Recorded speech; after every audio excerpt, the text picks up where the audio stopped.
Moi, je fais Lisa Mandela, chargée du suivi technique des adhérents chez l'Initiative Léa.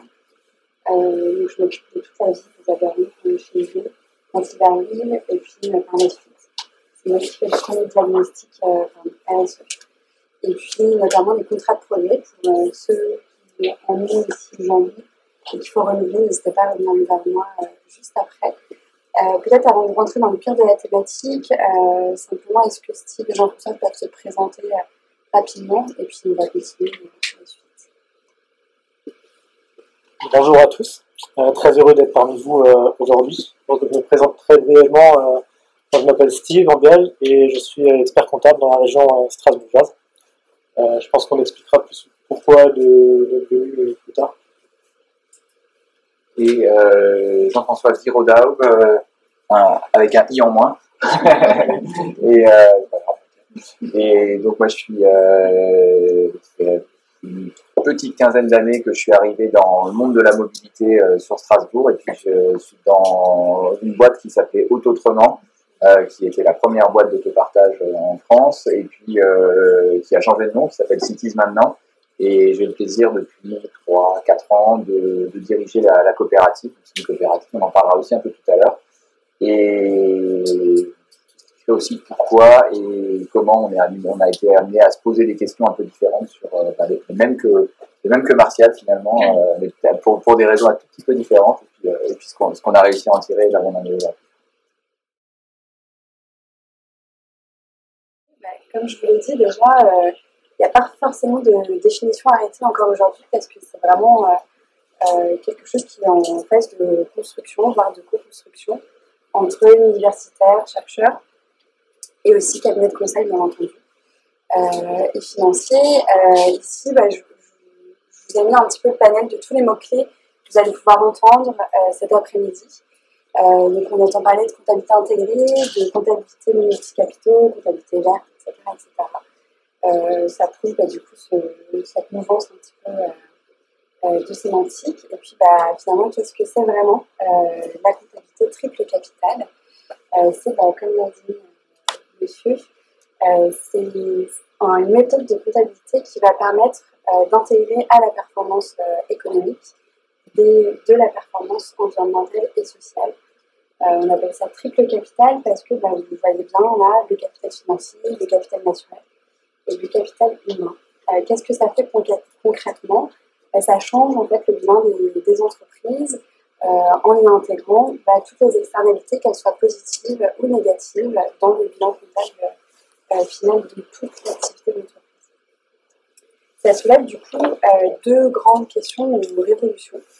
Il y en a certainement d'autres, mais j'ai choisi d'utiliser celle-ci. D'abord, ça remet un petit peu en question les normes et standards comptables qu'on utilise aujourd'hui, parce que comme l'a dit tout à l'heure Martial, on va dire que l'état comptable financier ne représente pas une photographie exacte de l'activité de l'entreprise.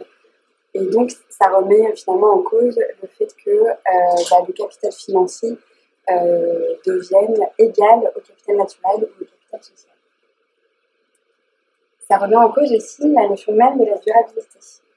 Parce que si le capital financier est à égalité du capital naturel et du capital social, on va avoir du coup deux notions. Une notion de durabilité faible, qui elle permet de substituer ou de compenser l'un capital envers l'autre, et la durabilité forte, qui elle va vraiment les étudier chacun individuellement, et où il n'y aura plus de compensation possible les uns avec les autres.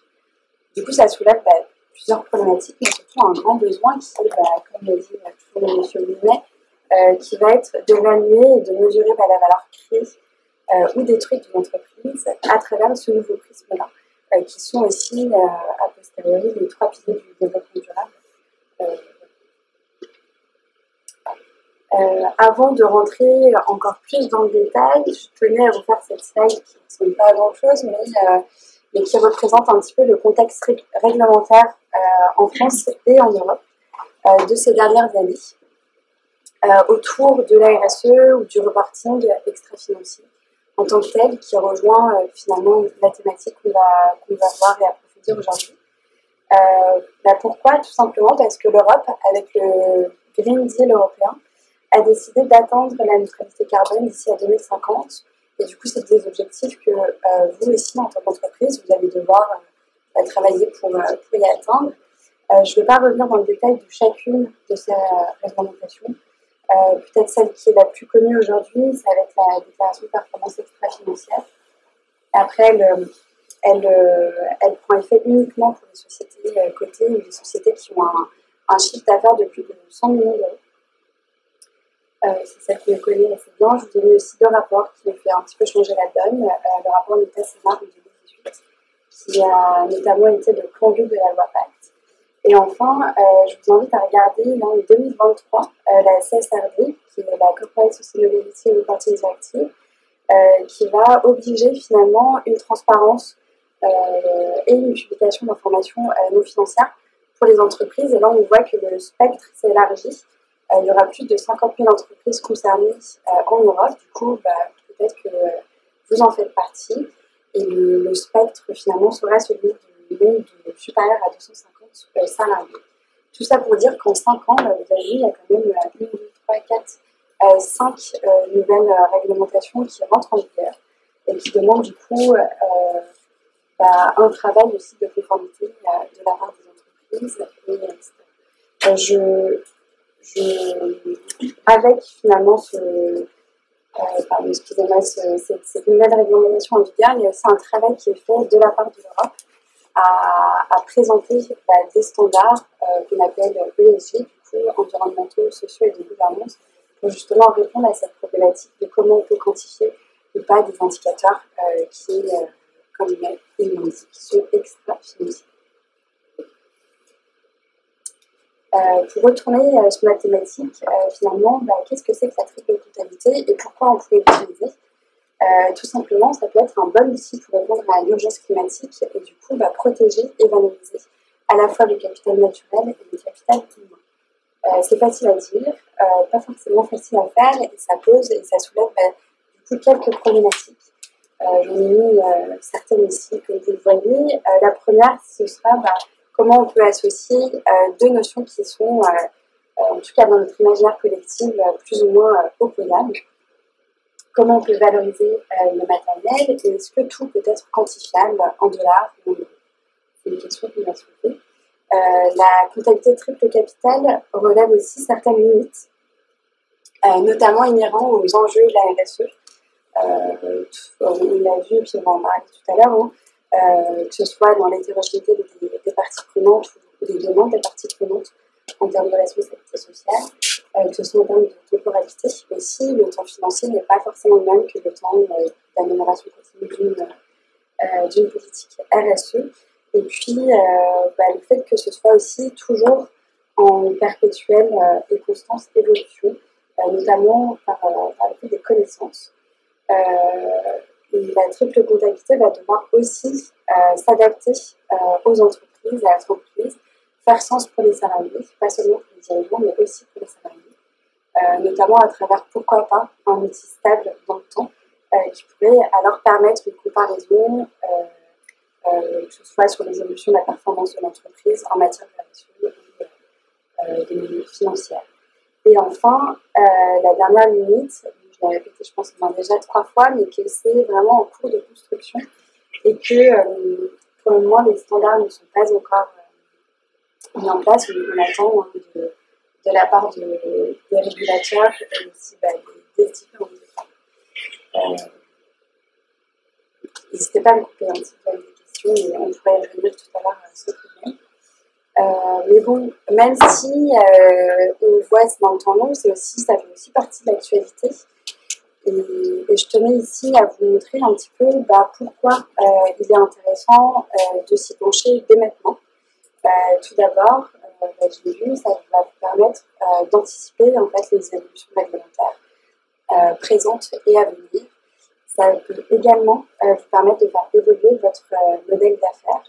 On l'a vu, si on met en place cette triple comptabilité, on va mieux connaître ces différents impacts et du coup savoir aussi là où on a besoin de s'améliorer et là où on est déjà très bon. Et du coup, ça va permettre également de pouvoir vous assurer un avenir économique durable dans le temps Ça permet également de piloter sa démarche RSE en ayant un peu plus d'objectifs et d'indicateurs précis, comparables d'une entreprise à l'autre, et aussi de rendre compte à ses parties prenantes et de prouver qu'on a réussi à atteindre nos objectifs qu'on s'était fixés. Ça permet de nouveau de matérialiser et de mesurer tous les impacts, qu'ils soient positifs ou négatifs, de votre activité sur la société et l'environnement. Et enfin, de répondre aux attentes de plus en plus importantes des investisseurs. Si aujourd'hui, on peut dire à quoi ce sera, enfin, quelle sera l'entreprise de demain, on peut essayer de s'imaginer que l'entreprise de demain sera l'entreprise qui va réussir à créer de la valeur en ayant presque proche de zéro impact négatif sur la société et l'environnement. Une fois qu'on dit ça, comment on fait concrètement? Vous aurez bien sûr les deux exemples de Jean-François et de Steve, mais voilà, je tenais peut-être à vous faire part de 4-5 conseils de comment mettre en place cette démarche au sein de votre entreprise ou de vos organisations. Ce sera d'abord de clarifier vos objectifs et de définir votre périmètre d'action. On ne vous demande pas d'avoir zéro impact sur les 3 piliers tout de suite, maintenant, ou même dans 6 mois. Ça demande aussi d'établir une gouvernance. On va le voir, je pense, avec Jean-François ou même Martial. Il y a toujours une équipe qui va accompagner le pilotage des différentes démarches, que ce soit en matière de RSE ou de triple comptabilité. Faire preuve de pédagogie, toujours avec vos parties prenantes, vos partenaires, vos collaborateurs et autres. De patience aussi, parce qu'il faut du temps pour continuer à apprendre et notamment via les recherches en cours, des différentes solutions. Et puis surtout insérer vraiment cette démarche-là sur le long terme, voire le très long terme. Concrètement, qu'est-ce que c'est? Aujourd'hui, quelques méthodes ont déjà vu le jour. Là, je peux en citer 5. Vous avez la comptabilité universelle d'un cabinet de conseil en matière de RSE. Le modèle LIFT qui va reprendre la théorie du donut que je vous ai mis ici en lecture, qui est une théorie sur la nouvelle économie de Kate Warworth, le modèle CARE qui lui a été développé par l'économiste Jacques Richard. Et enfin, la méthode Thésaurus Triple Empreinte qui vient du cabinet de conseil Goodwin Management, dont va nous parler un peu plus précisément Jean-François tout à l'heure. Pour en savoir plus, je vous enverrai bien sûr dans cette présentation. Je vous invite peut-être à lire ce livre qui a quand même révolutionné pas mal de choses actuellement, qui est du coup la théorie du donut, l'économie de demain. En 7 principes. Juste pour peut-être en teasing, Kate Warworth va mettre les 9 limites planétaires au sein même de sa théorie économique. Et puis enfin, les premiers pas, je vous l'avais montré sur l'autre slide avec toute la réglementation. L'État français est lui aussi en train de mettre en place un dispositif pour standardiser tous les indicateurs ESG, du coup environnement, social et de gouvernance.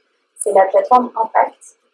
Je vous invite à jeter un coup d'œil dessus et pourquoi pas enregistrer vos données, ce qui permettront d'avoir une standardisation au niveau national qui sera bien sûr enrichie, je l'imagine en tout cas, par une standardisation plus européenne, voire mondiale. C'est tout pour le côté théorique. Je laisse, on va rentrer maintenant dans la pratique avec deux intervenants. Peut-être Steve va commencer. Voilà, du coup, je suis expert comptable de métier. Et assez vite, quand je suis rentré dans la profession, je me suis dit, il y a un truc qui me manque. Parce qu'en fait, on mesure du financier, et parce que la profession a été créée par une ordonnance de 45, qui fait que sa raison d'être, c'est de mesurer surtout les recettes fiscales pour s'assurer que le budget de l'État puisse être respecté, et puis pour s'assurer aussi quelque part qu'il y ait une pérennité de l'économie. Sauf que c'était en 1945, et qu'entre-temps, il y a beaucoup de choses qui ont évolué, et la phase de la planète aujourd'hui et du système dans lequel on vit est complètement différente. Parce que, je peux le dire, l'humanité aujourd'hui est en train de générer pas mal d'impacts négatifs, du positif aussi, mais pas mal de négatifs, et que ces effets deviennent quand même de plus en plus exponentiels. Donc la question se posait de redonner du sens finalement à ce qu'on faisait et à ce métier d'expert comptable notamment. Et on s'est dit finalement, est-ce que le sens, c'est pas contribuer à la pérennité de l'écosystème des entreprises, mais de manière générale. Et là, la question qui se posait, c'est est-ce que ça a du sens pour les entreprises de faire du résultat si finalement on se désintéresse de l'évolution de l'écosystème dans lequel justement notre entreprise évolue? Ça revient à pisser dans un violon, en gros. Parce que sinon, on va fonctionner correctement pendant quelques années, mais après, à un moment donné, on va avoir le droit au retour des bateaux. Et on sait que l'économie est fragile. On l'a vécu avec le Covid, c'est un épisode, ça a créé une grosse secousse, ça met tout de suite en tension les entreprises, les modèles, et c'est un côté un peu ingrat, parce qu'on construit des choses, des fois on pense avoir des fondations solides, et il y a des événements extérieurs qui remettent tout en cause. Donc voilà, c'était vraiment le moteur principal, il était là, et le fait d'avoir une certaine vision faisait que on rencontrait des entreprises qui cherchaient à mettre du sens dans leur activité, ne serait-ce que par l'activité ou par des nouveaux comportements. Et c'était encore plus frustrant de leur produire des bilans financiers à ces structures-là, parce qu'on se disait, déjà, les bilans, ils sont pas toujours jolis, en fait, financièrement parlant, et c'est hyper réducteur, parce qu'il y a beaucoup de travail qui est fait, beaucoup de valeur qui est dégagée par ces structures, et qui ne se voit pas, comme tu as dit, Martial, ça ne se voit pas dans les bilans. Alors, aussi bien le côté positif que le côté négatif. Quand on parlait d'équilibre de budget, bien entendu, les entreprises qui font de l'évasion fiscale aujourd'hui en France ne le mettent pas en valeur sur leur bilan. C'est un vrai problème. Et en fait, dans ce sens-là, ce serait quand même bien, si les entreprises voulaient être dans une démarche transparente, de dire que oui, c'est vrai, en fait, de l'évasion fiscale. Mais c'est légal, c'est juste optimisé. On ne le fera plus. Voilà. Donc, il y a plein de choses comme ça qui font qu'on s'est dit, c'est bien de faire des bilans financiers, mais aujourd'hui, on est limité par les normes comptables. Et on ne s'éclate plus, en fait. Voilà. Donc c'était plutôt personnel. Donc une fois que la réflexion était engagée, on s'est dit, waouh, c'est quand même compliqué de réfléchir à de la mesure d'extra-financier, par quel bout on va prendre tout ça. Et puis on a mis 2-3 ans à essayer de chercher un bout, et puis finalement on s'est dit, non, on va commencer à faire des choses simples. Et on a commencé à instaurer des indicateurs pour certains clients, pas tous, mais certains, pour tester. Jusqu'à il y a quelques mois, on a commencé à créer juste des indicateurs sous forme de Google Forms, un truc tout simple. On demandait au chef d'entreprise, est-ce que tu veux bien donner ton questionnaire QVT, la qualité de vie au travail, à tous tes salariés pour qu'ils le remplissent, et puis on va voir quelle est la note moyenne sur différents aspects. L'organisation, le rapport au manager, le plaisir à venir au travail, tout ça. Et ils ont commencé à le faire. Ils ont tous été d'accord, enfin ceux à qui on a proposé, et ils ont eu des retours des salariés. Et là, nous, on s'est rendu compte, quand on restituait ce bilan, que c'était plus compliqué qu'on avait prévu, parce qu'il y a des choses qui grattent, en fait. Ce sont des questionnaires anonymes, donc les salariés se lâchaient, et puis forcément, il y avait des choses on voyait des impacts négatifs. Alors que des fois, le dirigeant, dans sa posture, se disait, globalement, j'ai quand même un impact positif, les salariés sont quand même heureux de venir chez moi, sinon ils ne seraient plus là. Et on voyait plein de choses comme ça qui commençaient à gratter. Et on a vu aussi l'impact que ça générait chez le dirigeant, la dirigeante, parce qu'il se disait, waouh, faut le digérer, en fait. Donc c'est pas facile. Parce que quand on commence à rentrer vraiment dans une mesure extra-financière et qu'on commence à changer le paradigme de qu'est-ce que la valeur de mon entreprise, à quelle économie je veux contribuer, on est obligé de rentrer dans une vraie démarche de transparence. Sinon, ça s'appelle du greenwashing, du social washing, c'est-à-dire qu'on va faire de l'extra-financier, on va avoir des belles grilles toutes faites, on va commencer à faire des notes, mais on saura toujours s'arranger pour dire qu'on fait bien les choses, et puis pour mettre tout ce qui ne va pas sous un tapis. Et le tapis, bien sûr, ça devient vite des lasagnes, en fait, tellement il y en a, et tellement ça déborde. Donc, voilà, c'est vraiment parti de là. Et on s'est dit, on va aller au plus simple. On va pouvoir commencer à demander. Donc pourquoi faire un bilan extra-financier? C'est pour mettre en évidence tout ce qui se passe dans notre entreprise et toute la valeur qu'on veut dégager. Et ça, forcément, on ne le trouve pas dans un bilan comptable. On peut dire combien de chiffre d'affaires on fait, on peut dire combien on fait de résultats comptables, mais ça s'arrête un petit peu là. Donc on a voulu en fait mettre en place des choses très simples et très imagées. Pourquoi? Parce qu'on ne veut pas rentrer dans une usine à gaz qui fait que quand derrière on le présente aux parties prenantes, ben on perd les trois quarts, parce que c'est compliqué, parce que ça ne parle pas assez. Donc plutôt rester sur des choses graphiques et qui ont du sens pour nous. Parce que dans le pourquoi faire de la mesure extra-financière, c'est aussi pour contribuer au fait que les entreprises, désormais, se mettent au service du vivant avant tout. Il faut créer de la valeur, il faut avoir une pérennité financière, il faut gagner de l'argent. Mais cet argent, qu'est-ce qu'on en fait et comment on le fait vivre? Parce que l'argent, ça reste une énergie, ça reste un partage, ça rentre, ça sort, qu'est-ce qu'on en fait? Voilà.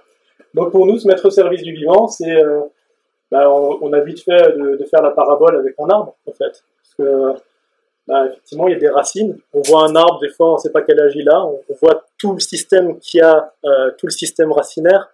C'est incroyable.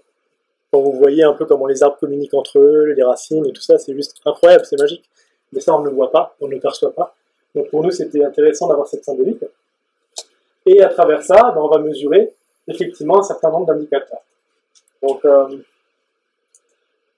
on est resté un peu sur le modèle du triple capital, effectivement, parce que pour nous, il y a trois grosses catégories. Il y a l'économie, bien sûr, la partie financière, la partie comptable. Il y a l'humain et il y a l'écologie. Voilà. Donc ça, c'est vraiment les trois cercles sur lesquels on travaille. Donc là, on a défini un peu les tendances, et donc c'est nos trois grosses thématiques. Et ensuite, ce qui comptait pour nous, c'est de faire un déroulé d'étapes qui soit le plus cohérent possible. On ne voulait pas que tout se bâtisse en fait entre la direction de l'entreprise et nous-mêmes ou des consultants. On voulait vraiment que le travail soit collaboratif avec l'ensemble des personnes qui sont concernées par l'activité de l'entreprise. Alors, ce qui était intéressant pour nous, c'est d'abord de partir de l'intention de la direction, du dirigeant, de la dirigeante, selon la nature de l'entreprise, parce que cette intention, des fois, elle est trop mise de côté et elle n'est pas forcément suffisamment conscientisée par les entreprises, quelle que soit leur taille. C'est-à-dire qu'il y a des entreprises qui se perdent parfois dans leur vision. On part d'un projet, on crée une structure avec un certain dessin, et après, petit à petit, on est noyé par l'opérationnel, on se perd, et on se réveille 6 ans plus tard à la tête d'une entreprise en se disant « Est-ce que je ne suis pas en train de me créer une petite prison, là, limite une fausse sceptique, parce que je ne me reconnais plus du tout là-dedans ». Et donc, la première chose qui était importante pour nous, c'est de rechallenger cette intention de l'entreprise. Pourquoi vous êtes là et quel est le projet. Voilà. Une fois qu'on a fait ça, on identifie en fait avec les dirigeants les parties prenantes de la structure. On va créer différents groupes de parties prenantes. Bien sûr, c'est toujours plus ou moins les mêmes. Il va y avoir les salariés, les clients, les fournisseurs, les partenaires, les investisseurs, parfois les institutions aussi, mais aussi des éventuels consommateurs qui ne connaissent pas forcément l'entreprise ou qui la connaissent parce qu'elle communique, mais qui n'ont jamais consommé. Donc, selon l'entreprise, on adapte en fait et on identifie les parties prenantes.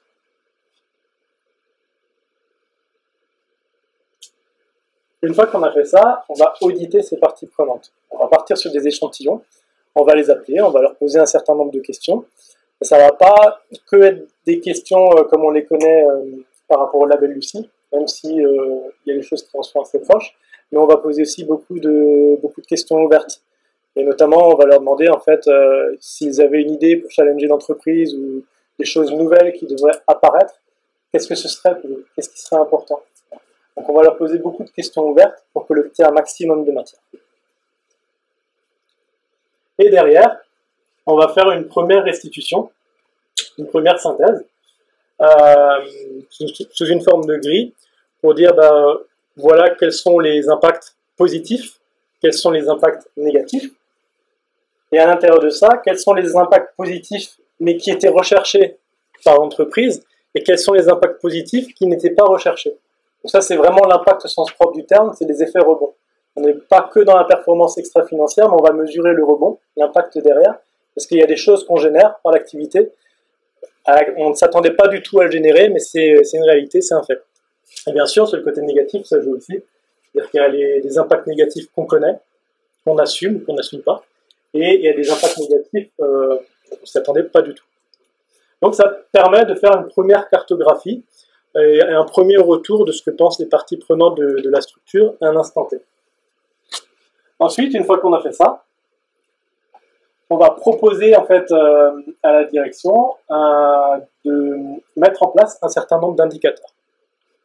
Donc des indicateurs qui sont pertinents et qui vont être aussi bien sur l'aspect économique que sur l'aspect écologique, sur l'aspect humain. On va poser un certain nombre d'indicateurs qui sont pertinents aussi pour l'entreprise, parfois qui viennent de nous par rapport à ce qu'on peut déjà lui proposer, et qui viennent aussi de la part des parties prenantes. Parce que bien évidemment, quand on fait le premier audit, on va aussi leur poser des questions sur la partie humanité, écologie, économie. Quel indicateur serait pertinent pour eux et serait à proposer à l'entreprise pour affiner une certaine mesure. Donc on va s'inspirer de tout ça et on va faire un premier jet. C'est-à-dire qu'on va faire un bilan extra-financier où là par contre on est resté sur nos premiers amours comptables. On part sur la même grille qu'un bilan classique. C'est-à-dire on réexplique c'est quoi l'actif, c'est quoi le passif. Et on va dire, sous forme de cercle en fait, on va dire voilà l'actif, il y a beaucoup d'impact positif sur la partie humain, il y a beaucoup d'impact positif sur la partie écologie, ou beaucoup d'impact positif sur la partie économie. Voilà. Et au passif, il y a beaucoup de dettes. Voilà. Et en fait, on va pondérer les indicateurs. Là, on rentre un petit peu plus dans le technique quand on travaille sur les indicateurs avec l'entreprise. C'est qu'on va quand même faire des pondérations. Parce que vous allez peut-être mesurer des fois des indicateurs qui sont sympas, mais qui ont très peu d'impact, alors que d'autres en auront beaucoup. Si je prends un exemple sans cracher sur quelqu'un, vous prenez le McDo, par exemple. Je sais qu'une fois, quand j'étais au McDo, j'avais vu une cuvette des toilettes où il disait qu'il faisait des efforts pour recycler l'eau et tout ça. C'est bien, mais en fait, on ne va pas faire une grosse bulle pour ça, parce que derrière, il y a tous les impacts négatifs et la dette, elle est énorme. Donc, on fait des pondérations quand même pour que on ne puisse pas faire dire n'importe quoi et rentrer justement dans une forme de greenwashing ou de social washing. Ce qui veut dire que quand vous allez avoir votre premier bilan imagé, vous allez voir des bulles plus ou moins grosses qui représentent des thématiques à l'actif ou au passif. Et donc des fois, il y a des structures qui vont avoir des grosses bulles sur la partie actif au niveau humain et des grosses bulles négatives aussi sur la partie écologique. Et donc ça permet déjà graphiquement de dresser un premier portrait.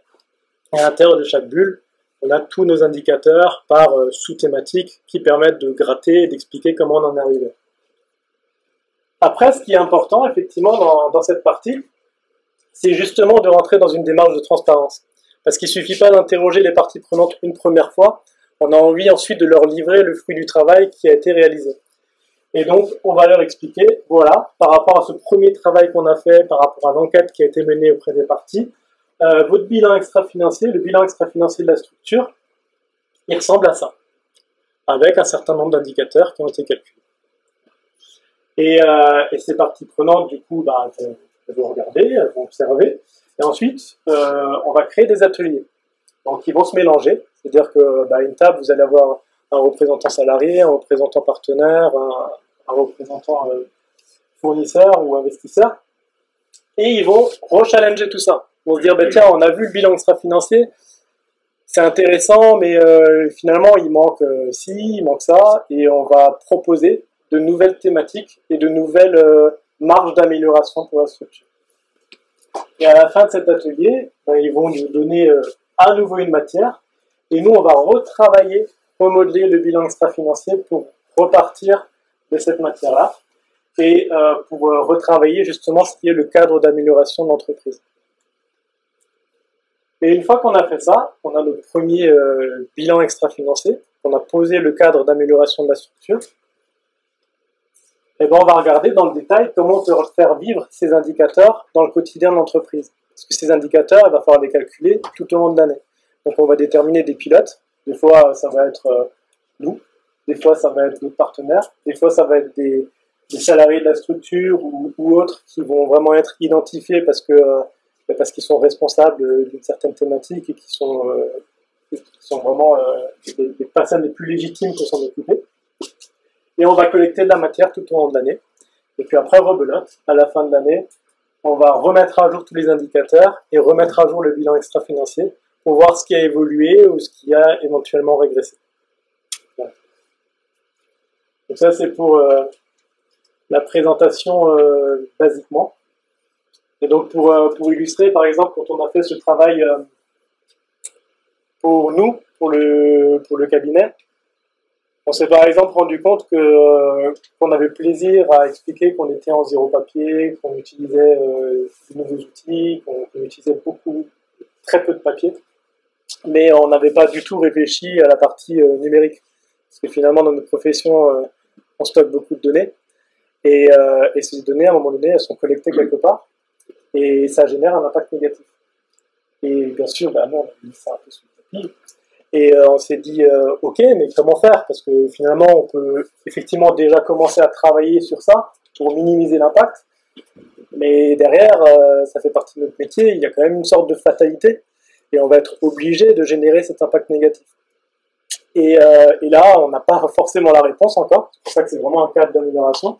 On est en train de travailler avec un consultant qui est Green IT, certifié Green IT, et qui est en train de travailler sur ça pour dire, ok, par rapport aux données que vous collectez aujourd'hui, par rapport à votre fonctionnement, l'impact, si vous deviez le compenser, ça s'estimerait à tant et tant d'euros. Une fois qu'on va avoir cette info, ça va être intéressant parce qu'on va se demander ce qu'on va faire. Est-ce que si on nous dit ça coûte, j'en sais rien, 20 000 euros par an, si vous voulez compenser, déjà comment on va le compenser? Qu'est-ce qui a du sens? Parce qu'on peut compenser d'une certaine manière, mais qui n'est pas toujours la plus juste. Et si on a 20 000 euros de plus sur notre ligne de compte de résultat, est-ce qu'on la prend pour nous ou est-ce qu'on la refacture au client? Pas évident. Parce que du coup, si on la refacture au client, on va venir toquer à sa porte, on va dire bon, le tarif il va changer parce qu'on va vous refacturer une partie stockage de données. Parce qu'on a calculé qu'en fait, il y avait un impact négatif qui était généré par ça, et que du coup, ça nous coûte quand même 20 000 euros à l'année, et puis on ne peut pas non plus tout prendre en charge. Donc la facture, en fait, ça va être 10% de plus. Ça. Et donc là, c'est un vrai sujet, en fait. Parce que on revient un petit peu sur la partie économique, et sur l'indicateur du prix de vente. Finalement, est-ce qu'une entreprise est chère? Est-ce qu'elle n'est pas chère? Pourquoi elle est chère? Pourquoi on le perçoit comme ça? Forcément, si le prix de vente il prend 15% parce qu'on valorise le stockage de données, c'est aussi une manière d'éduquer les entreprises pour dire, vous voyez, nous, on a pris une petite claque là par rapport aux données qu'on stocke, on a envie de le compenser. On aimerait vous faire participer à cette compensation parce que vous devez aussi prendre conscience que stocker des données pour son entreprise, que ce soit chez son cabinet comptable ou ailleurs, ça coûte de l'argent. Voilà. Donc ça, c'est effectivement un exemple parmi d'autres.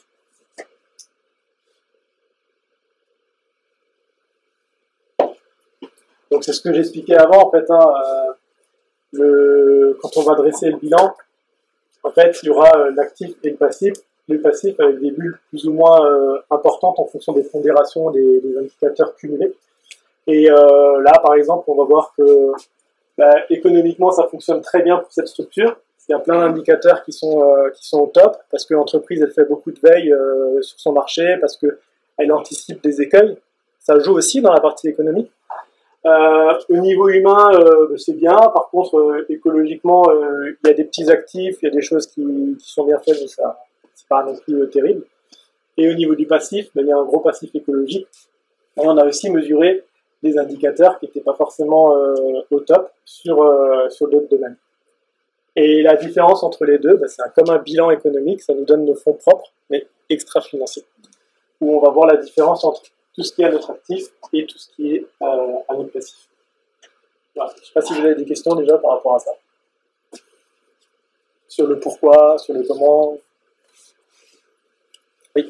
Je voudrais savoir, parmi les clients avec qui vous avez procédé à ces bilans extra-financiers, quelle était la taille des clients, des secteurs, s'il y avait des secteurs particuliers? Et est-ce que c'était des organisations qui avaient déjà mis en place une démarche RSE au sens structuré ou terme? C'est-à-dire quelque chose de déjà réfléchi sur certains des aspects. Parce que le chemin, c'était marrant, le chemin ressemble sur certains aspects à je réfléchis à mes parties prenantes, etc., à une démarche de RSE. Est-ce qu'il y a une partie d'accompagnement aussi dans ce que vous faites? Disons que on a réfléchi cette méthode pour qu'elle soit adaptée à différentes tailles de structures, des plus grosses, mais aussi des petites et moyennes structures. Et on l'a notamment fait pour des entreprises qui tournaient entre 5 salariés et 50 salariés. On était dans cette fourchette-là. Très souvent, en fait, ceux qui voulaient mettre en place cette démarche étaient déjà dans une intention de départ. C'est-à-dire que déjà, il y en a, ne serait-ce que dans la gouvernance, ils avaient choisi la forme juridique de la SCIC. Il y en a d'autres qui n'étaient pas dans une clique, mais qui s'étaient dit, tiens, on va demander l'agrément ESUS. Ils prennent déjà des engagements statutaires, qui sont forts. Et puis il y en a qui avaient vraiment des intentions, ne serait-ce que dans l'activité, d'être dans la durabilité, de proposer des choses qui sont en phase avec d'autres réalités, quoi. Donc effectivement, ils étaient déjà plutôt friendly. On n'a pas eu besoin de...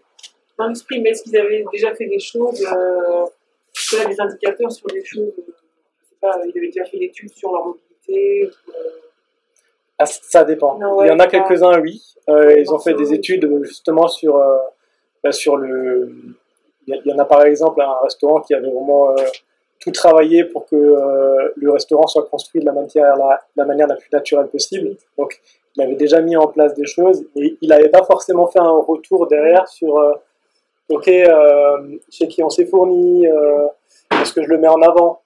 Il n'y avait pas tout ça. C'est ce que Marcel expliquait avant, c'était fait et c'était pas mesuré.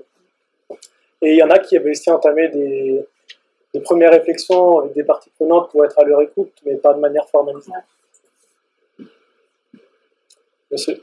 Vous avez des exemples concrets d'indicateurs récurrents qui ressortent et comment les mesurer?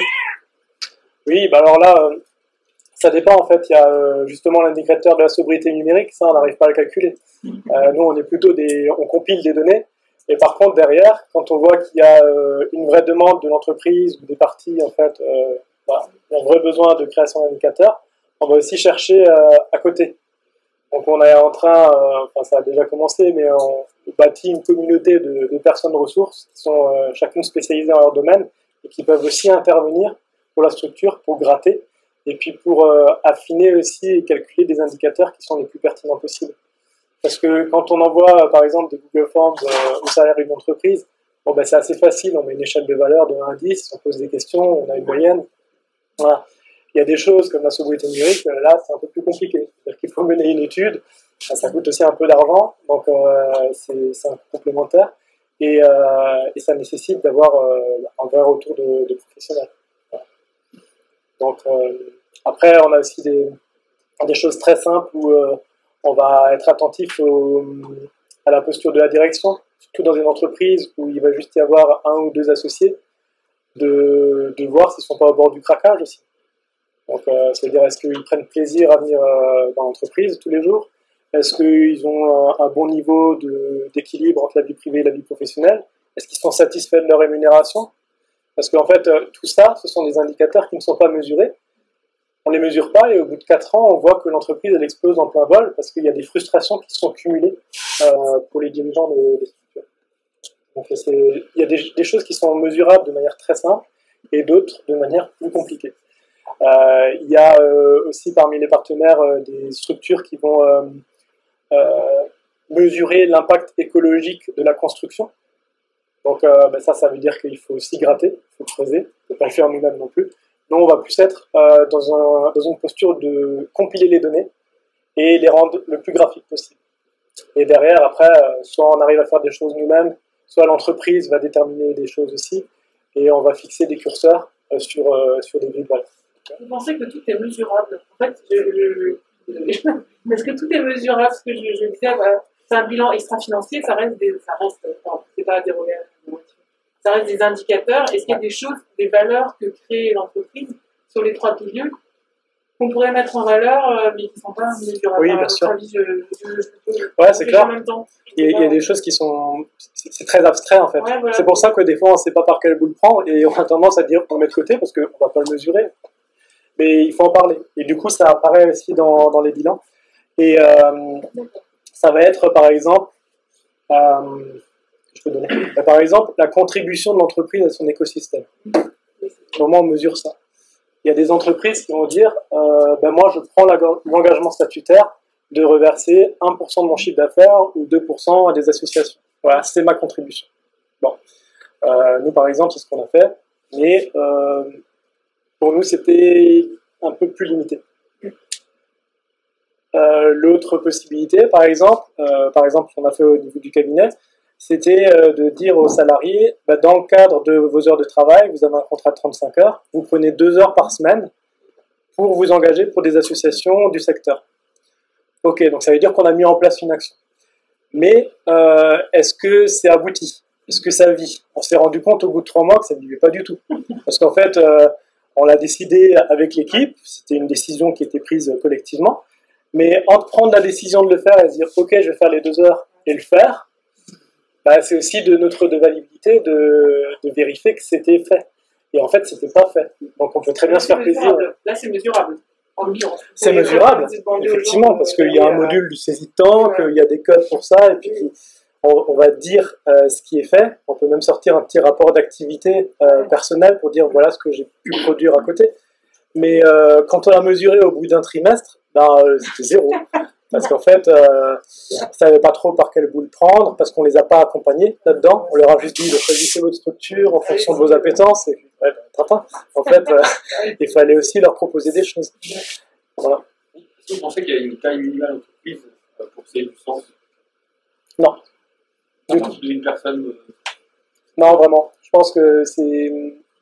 On n'a pas forcément besoin d'un prestataire pour faire un travail comme ça. Enfin, je pense que c'est important, si on veut vraiment être dans une démarche transparente, de le faire avec une personne extérieure, effectivement, parce que sinon, on peut vite se faire plaisir aussi, et se dire, j'ai pas trop de problèmes. Mais ouais, non, je pense qu'on peut le faire à partir de n'importe quelle taille. C'était aussi un peu le souhait, c'est que on voyait qu'il y avait des grilles qui étaient hyper bien faites, avec plein d'indicateurs pré-remplis.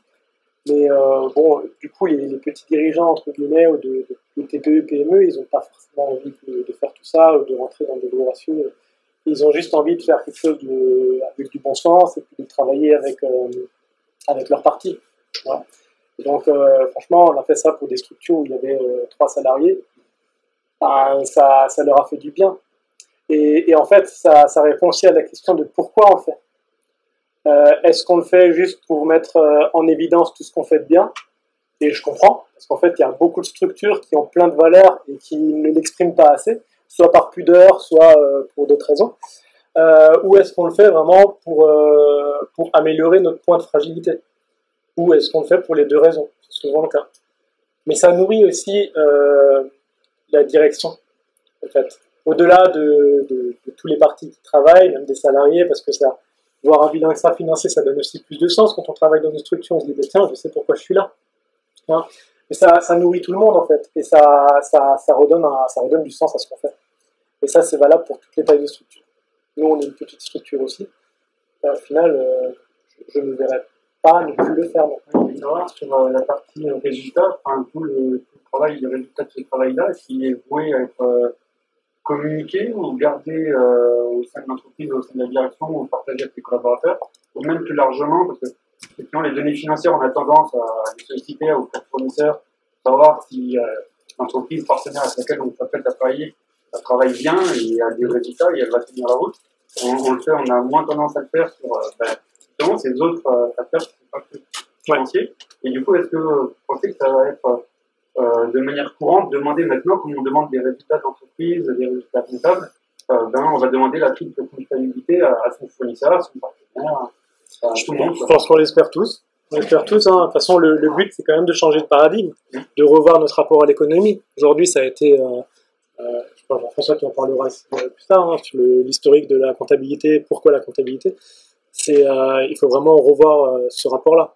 Donc, pour répondre à cette question, oui, pour ce genre de bilan, il faut déjà le présenter au reste de l'équipe, parce que de toute façon, dans le schéma étape par étape, on le représente annuellement, que ce soit à l'équipe en interne, mais aussi à d'autres parties externes, donc les investisseurs aussi, ça peut être Ça peut être les financeurs, la banque, la BPI ou d'autres réseaux qui viendront et qui regarderont vraiment ce qui se passe. Donc ça veut dire que quand on veut faire ça, on doit d'abord faire vivre la valeur de la transparence.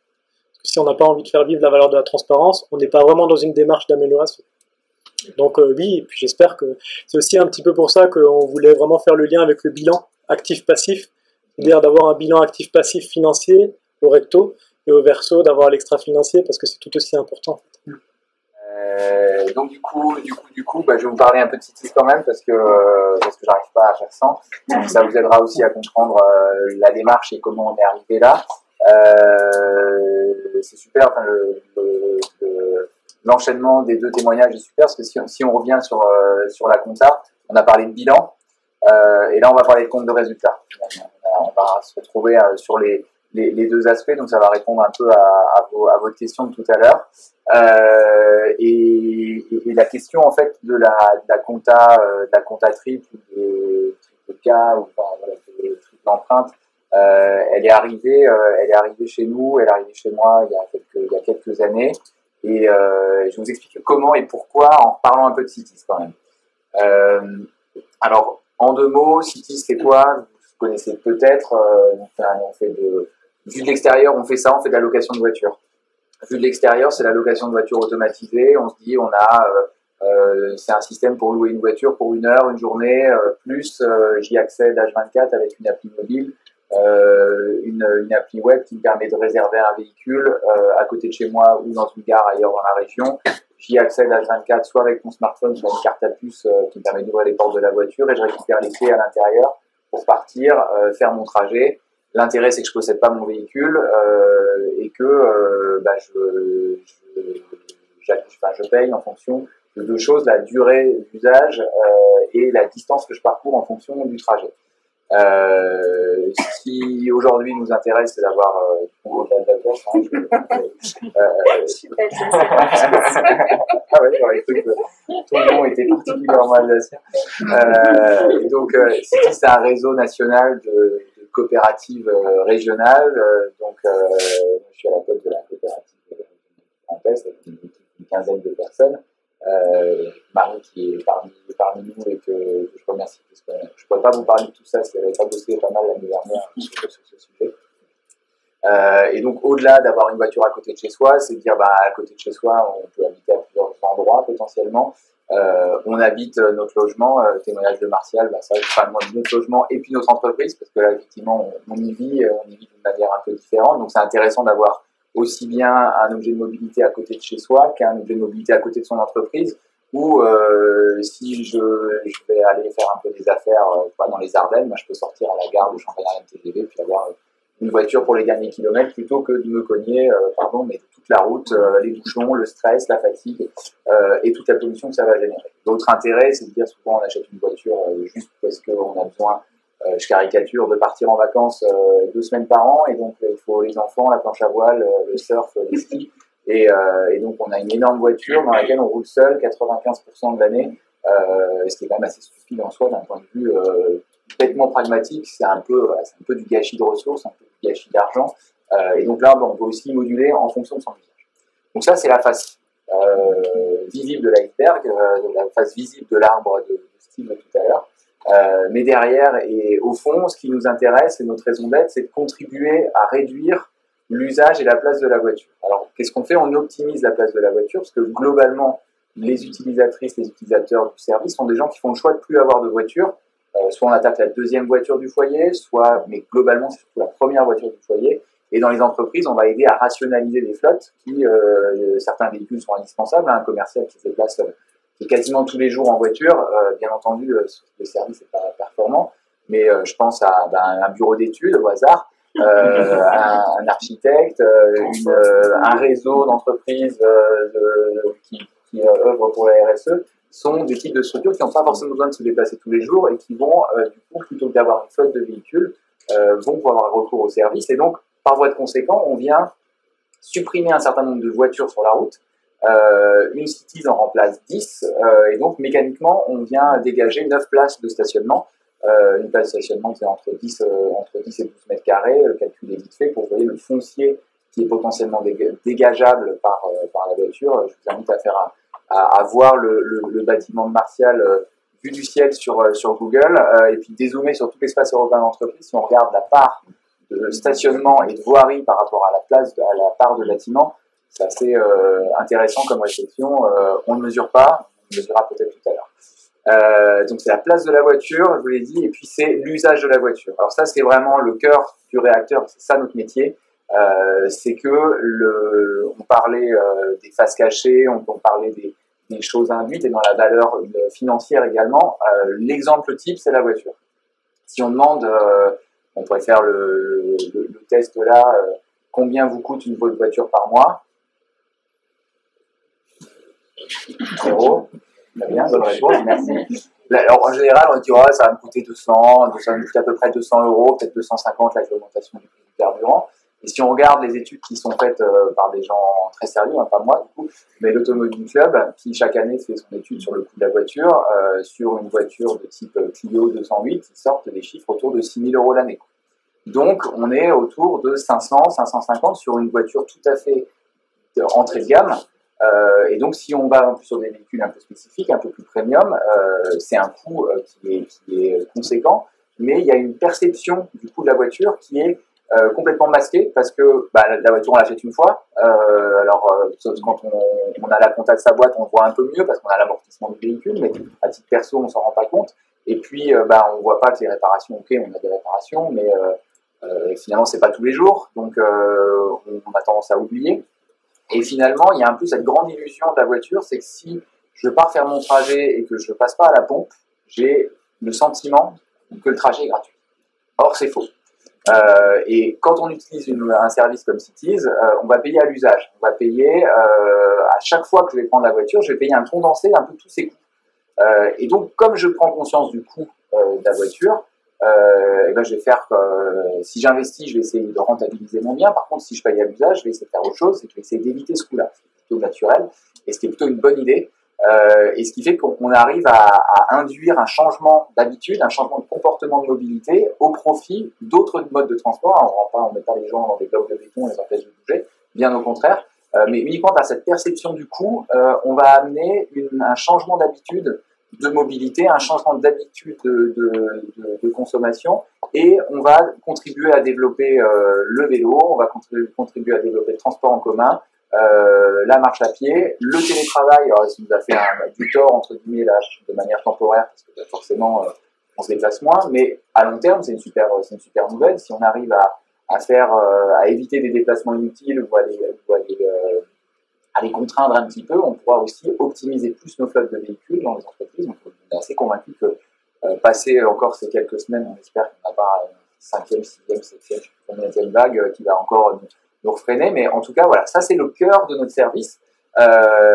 Et souvent, quand je présente ça, la question qui arrive naturellement, mais attendez, vous êtes en train de vous tirer une balle dans le pied parce que vos clients, au fur et à mesure, ils utilisent moins le service, et donc, comment vous arrivez à la pérennité, au modèle économique? Alors la réponse, c'est qu'aujourd'hui, on est encore un marché de niche, on touche 1% de la population, on ne touchera jamais 100%, mais on a encore une marge de progression qui est incroyable. Mais néanmoins, c'est un peu cette question première, et c'est une vraie question, et c'est une vraie question économique, parce que c'est notre impact en termes d'évolution des comportements. Elle apparaît nulle part dans notre bilan et nulle part dans notre compte de résultats. Et on est vraiment un modèle économique durable au sens de la convergence entre un impact économique, environnemental, on l'a vu, social, parce qu'on recrée une dynamique économique pour les familles, pour les foyers qui est complètement différente. On a développé des services annexes, on a des véhicules qui sont adaptés pour les personnes à mobilité réduite. On essaye de réfléchir au maximum à tous les impacts, à tous les éléments qu'on pourrait rajouter dans le package pour vraiment être quelque chose de durable. Et effectivement, le seul problème, c'est que à la fin de l'année, quand on sort le bilan et quand on va voir nos banquiers qui sont pas dans la salle, voilà, c'est bon, et ils nous disent Ok, si, j'ai bien. Ils nous disent, ils font leur boulot, effectivement, et puis ils nous disent, oui, ok, mais bon, c'est quand même pas 10 ans, là, votre business, c'est tout, c'est ça votre rentabilité. Quand j'ai repris quelques études, j'ai refait quelques cours à Dauphine, et j'avais un prof de gestion qui s'arrachait les cheveux, et qui me disait, c'est complètement con votre truc, à moins de 10%, entre 10 et 15%, enfin, si vous êtes en dessous de 10% de points de renta, faut arrêter, quoi. On n'y est pas. Je vais révéler un truc tout à l'heure, vous avez la transparence, vous allez voir un peu les coûts de nos chiffres, donc on n'y est pas, mais on n'y est pas parce qu'on mesure que cette partie-là, quoi. Et le reste de notre activité est complètement absent. Or, et c'est la raison d'être l'idée, et si on est là aujourd'hui, c'est bien parce que le développement durable, on considère, je pense qu'on est à peu près tous d'accord dans la salle, que c'est pas que un polish, que c'est pas que un greenwashing ou un social washing, et que c'est vraiment vers ça que nos entreprises doivent aller, quoi. Donc là, on est vraiment dans le durable. Par contre, effectivement, la manière dont on le mesure, on n'est que dans l'éco. Ce qui ne pose pas de souci qu'on soit dans l'éco, bien entendu, mais pas que. Et donc, en 2019, par exemple, notre bilan, il était d'1,5 million, on avait un chiffre d'affaires de 2,2 millions et un résultat net d'un peu moins de 23 000 euros. Donc là, on arrive, on est à 1%, quoi, tout juste. Hein. Donc, on est loin. Effectivement, on se dit, c'est quoi la pérennité d'une boîte comme ça? C'est quoi son modèle économique? Alors, on est déjà très content d'une certaine manière parce que faire de l'autopartage, de la voiture en libre-service et être à l'équilibre, on est plutôt en face soit des modèles start-up, donc l'équilibre économique d'une start-up n'est pas tout à fait dans son activité courante, soit on est des constructeurs automobiles qui s'y mettent, mais pour d'autres raisons, c'est que finalement se créer leurs propres services d'autopartage, ça leur permet de se vendre des voitures électriques. Alors nous, on ne fait pas beaucoup de voitures électriques parce qu'en fait, c'est pas performant aujourd'hui, d'un point de vue qualité de service. Mais les grands constructeurs s'y mettent pour se vendre des voitures électriques et pour augmenter leur volume de voitures électriques vendues, parce que ça leur évite des pénalités à l'Europe par rapport aux véhicules les plus polluants qui sont vendus, quoi. Donc en fait, leur résultat, si on n'est pas public, mais si on regardait le résultat de la structure d'autopartage, elle serait largement déficitaire, mais là du coup c'est l'équilibre groupe et c'est le consolidé qui permet de sortir quelque chose d'équilibré. Donc on s'enorgueillit déjà de réussir à faire ça, mais on est d'accord, c'est pas fou, quoi. Par contre, là-dedans, on voit pas qu'on a 15 salariés alors que 15. Par contre, le choix qu'on a fait, c'est d'avoir que des CDI. On a fait le choix, il y a d'autres entreprises dans la mobilité qui font le choix que d'auto-entrepreneurs, avec du coup, c'est pas le même engagement en termes de couverture sociale. On a 2 apprentis, on a toujours des apprentis, donc Marie qui fait partie de l'équipe et qui termine cette année son BTS. Mais c'est l'idée aussi, ça fait partie de notre rôle d'être là dans la formation et dans l'accompagnement de jeunes en formation. On essaye d'avoir une grille de salaire qui est la plus équilibrée possible. On a inscrit dans les premières lignes de nos statuts, on a un écart salarial dont je rêve, qui est dans la RACEP. C'est super si on l'avait vraiment fait, mais en tout cas qui est déjà en place. Et puis on est une coopérative d'intérêt collectif, on a une gouvernance qui est particulière, complètement absent de notre bilan. Pareil, l'impact carbone, on l'a mesuré il y a 5-6 ans sur l'impact carbone, malgré des véhicules qui sont polluants, parce qu'un véhicule, même un véhicule électrique, dès qu'il roule, il pollue, ou même dès qu'il est construit, sur un véhicule électrique, c'est plutôt ça d'ailleurs. Mais on économise 10 tonnes de CO2 par an et par voiture, parce qu'on a induit un changement de comportement de mobilité. Et parce qu'on évite la construction supplémentaire de véhicules. Alors, je dirais, si on regarde les courbes de vente de véhicules ces dernières années, on n'est qu'une goutte d'eau dans l'océan, certes, mais néanmoins, on a cette petite action. On pèse à peu près 40% des trajets, puis des actions RSE connexes qu'on essaye de faire comme toute entreprise qui se soucie un minimum de son environnement. Mais ça, c'est complètement absent. Et puis, je suis voilà. Et puis, quelque part, c'est aussi une frustration. Et je vais vous faire une confession, c'est un des points qui m'a motivé à ce qu'on lance cette réflexion-là, c'est cette frustration de dire, je fais que 22 000 de résultats avec tout ce qu'on s'arrache. Et avec l'équipe, elle bosse sans compter. Elle vient parce qu'elle est attirée par des valeurs. Elle vient parce qu'elle a envie de contribuer à un monde meilleur, à une société plus durable. Pareil, sur la question de la transparence, j'aime beaucoup ton témoignage à ce niveau-là. On a des niveaux de rémunération, on n'a pas à rougir de nos niveaux de rémunération. Mais objectivement, je pense que mon équipe, elle mériterait plus. Simplement, avec ces niveaux de résultats, c'est difficile aussi de faire forcément ce qu'on veut à chaque instant. Donc c'est aussi cet élément-là de frustration, de dire si on mesurait les choses différemment, combien en vaudrait quoi finalement, combien vaudrait notre entreprise, et puis à contrario, combien valent d'autres entreprises qui finalement dans des rencontres avec d'autres dirigeants, il y a parfois d'autres dirigeants avec qui je m'entends pourtant très très bien, qui me disent mais, arrête, mais pourquoi tu fais ça, et puis là-dessus tu peux économiser là-dessus, et puis tu peux repenser ta manière de bosser, tu cherches la renta à tout prix, et pourquoi vous allez vous mettre dans des projets tordus, dans des petites communes, alors que finalement vous êtes pas à l'équilibre sur ce secteur-là, etc., etc. Et quelque part, on pourrait suivre ce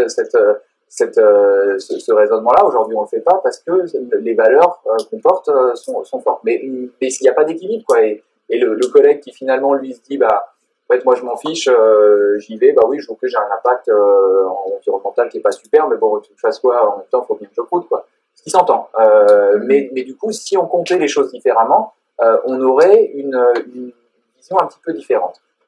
Donc, je vous en reparlais tout à l'heure, moi, je suis repassé par les études, je suis tombé sur un bouquin que je vous invite à lire, donc de Jacques Richard, que j'avais signé, donc ça s'appelle La Révolution comptable. Ça parle de compta et ça se lit même le soir après une journée de boulot, c'est pas mal.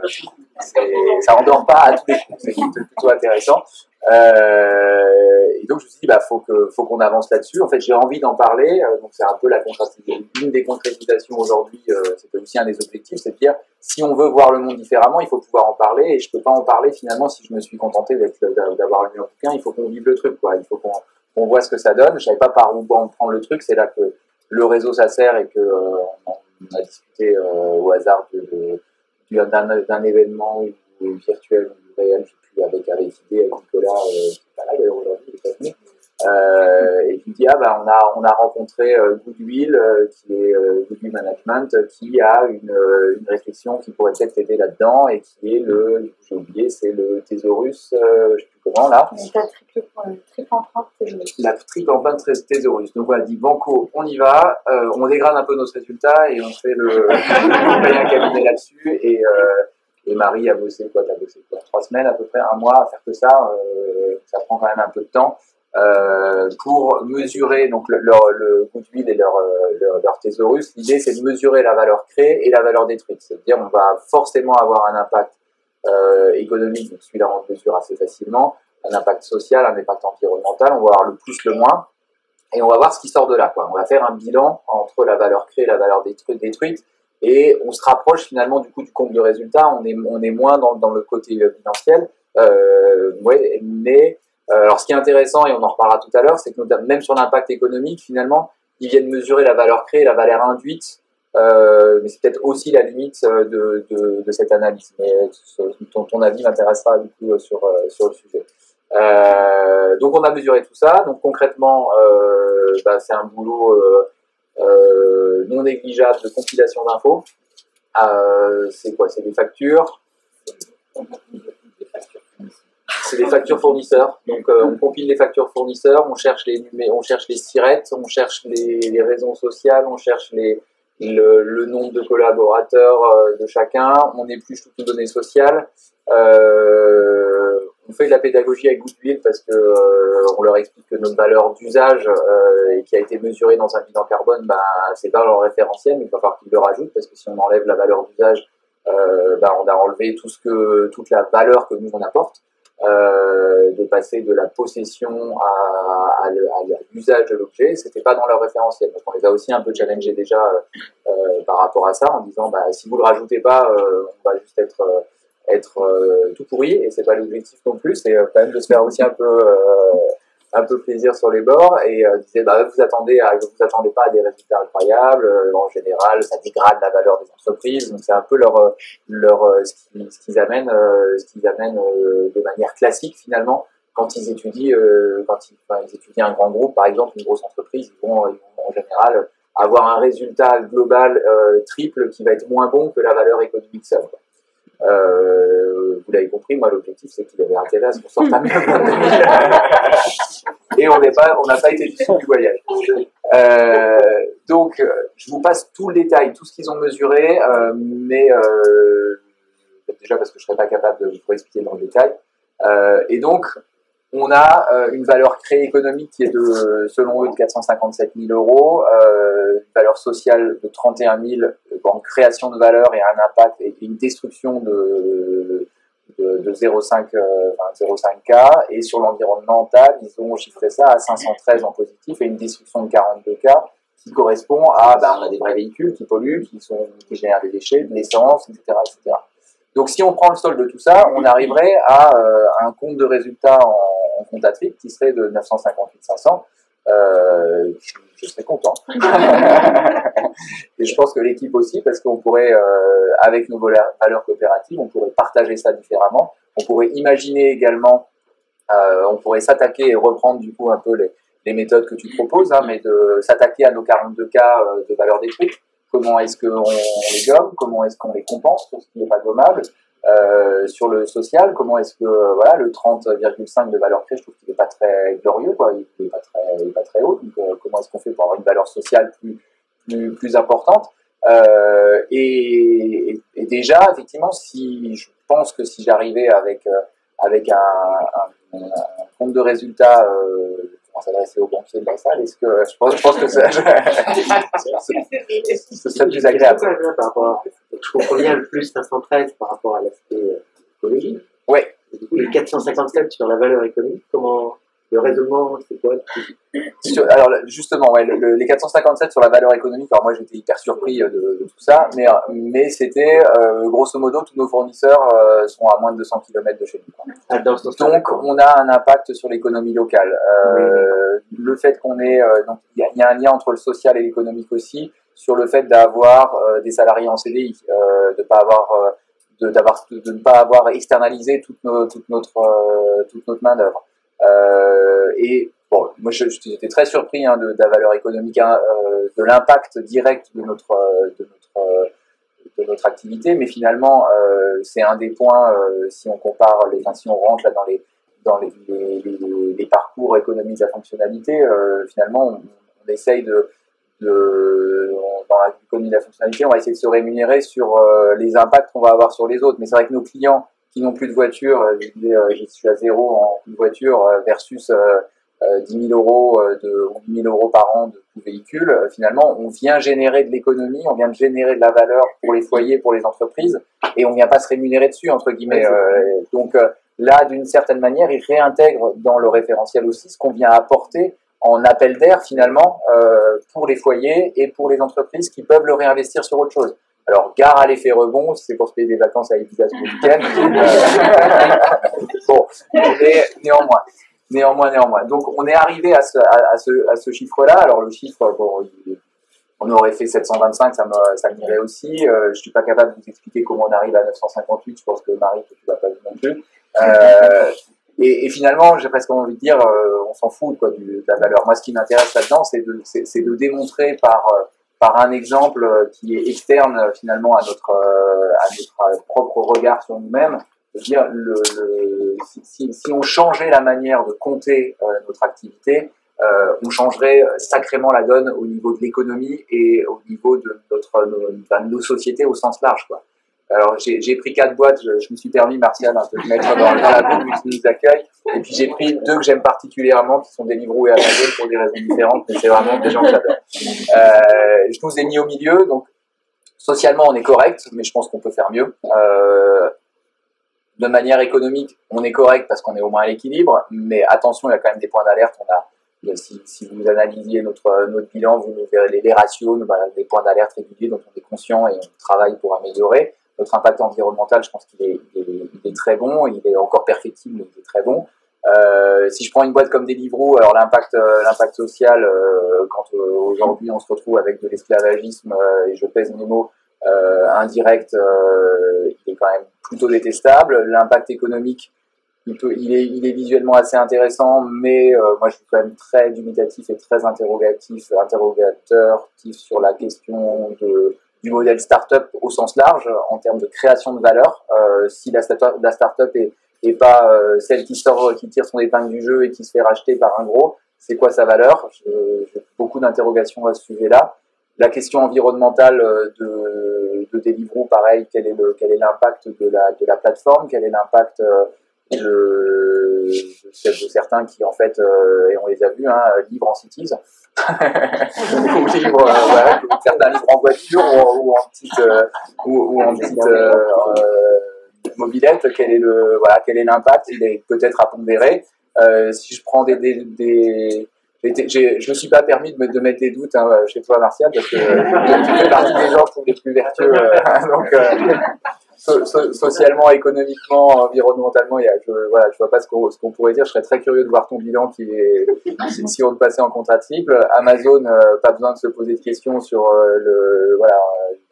sur l'emploi, ça pose quand même beaucoup de questions, même si, ok, ça génère en marge un peu d'emploi, mais ça pose d'autres questions sur l'économie globale et la disparition de certains commerces de proximité notamment. Économiquement, je pense qu'il n'y a pas photo, c'est une très belle boîte. Environnementalement, j'ai eu un article dans les Échos de ce week-end qui est horrible, où ils expliquent que c'est quand même super les entrepôts Amazon, parce que comme c'est sur 4 étages, on limite l'artificialisation des sols. Je trouvais ça horrible, quoi. Ils sont capables de sortir ça. Donc voilà, quelle serait la valeur d'Amazon si demain on mettait la compta triple et si la compta triple était la norme? Je suis convaincu que Amazon soit serait obligé de muter très vite, soit fermerait, quoi. Et j'ai rien de plus que ça contre Amazon, encore que, mais je pense que ça changerait complètement la valeur d'entreprise, et que finalement, s'il y avait qu'une chose à faire pour changer le monde, ce serait changer la compta, quoi, pour moi, aujourd'hui. Et on pourrait arrêter les normes, on pourrait arrêter d'étrangler les gens avec des contraintes incroyables. Finalement, on pourrait laisser la liberté au marché et la créativité aux entrepreneurs, aux entrepreneuses, à partir du moment où on compte les choses différemment et on laisse chacun trouver une nouvelle manière d'améliorer son référentiel.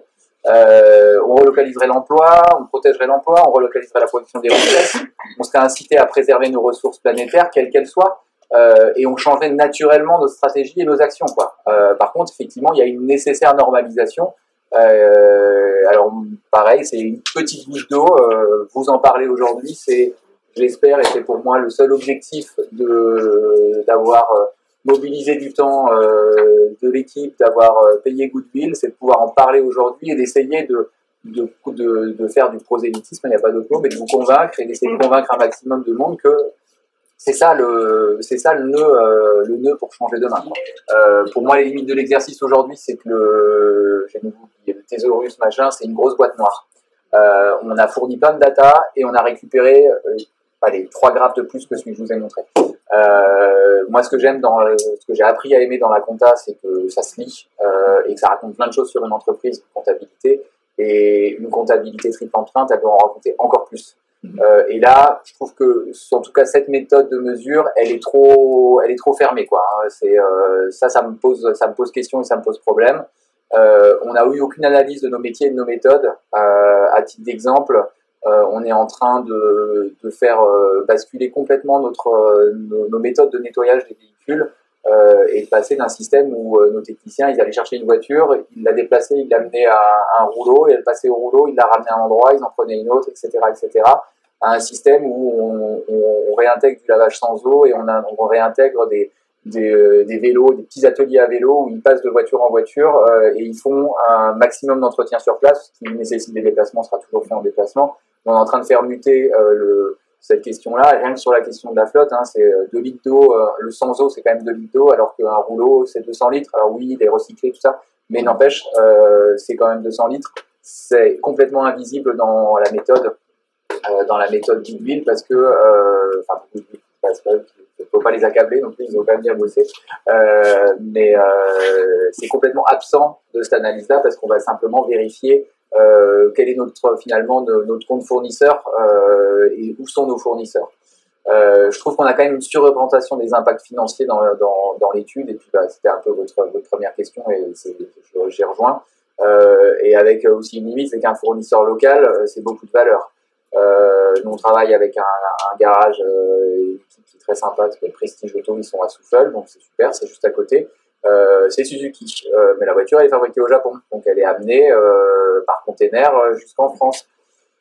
Et c'est super, ça nous a créé vachement de valeur économique parce qu'on a bossé avec un fournisseur local, parce que son siret il est à Souffle, quoi. Bon, peut-être que là-dessus on aurait intérêt à être challengé, quoi. On l'a pas été. On sait, donc je vous le dis, l'impact carbone, on n'est pas allé sur la flotte, par exemple, combien on économise en flotte, notre impact sur la biodiversité, que dalle, il n'y a rien qui a été mesuré et c'est dommage, quoi. Donc le résultat finalement, je trouve qu'il est intéressant parce qu'il permet d'en causer avec vous et il permet d'avoir une posture un peu différente sur ces questions-là, mais il est peu challengeant pour nous dans ce que tu amènes, toi. Je trouve que c'est à ce niveau-là plus intéressant parce qu'on est dans une démarche de progrès, d'amélioration continue. Là, c'est pas très challengeant. Et puis les externalités, là je vous ai pas montré le graphe, mais je vous le réserve pour maintenant, parce que c'est presque, j'ose pas le montrer, c'est disproportionné. Donc ça c'est ce que je vous ai montré.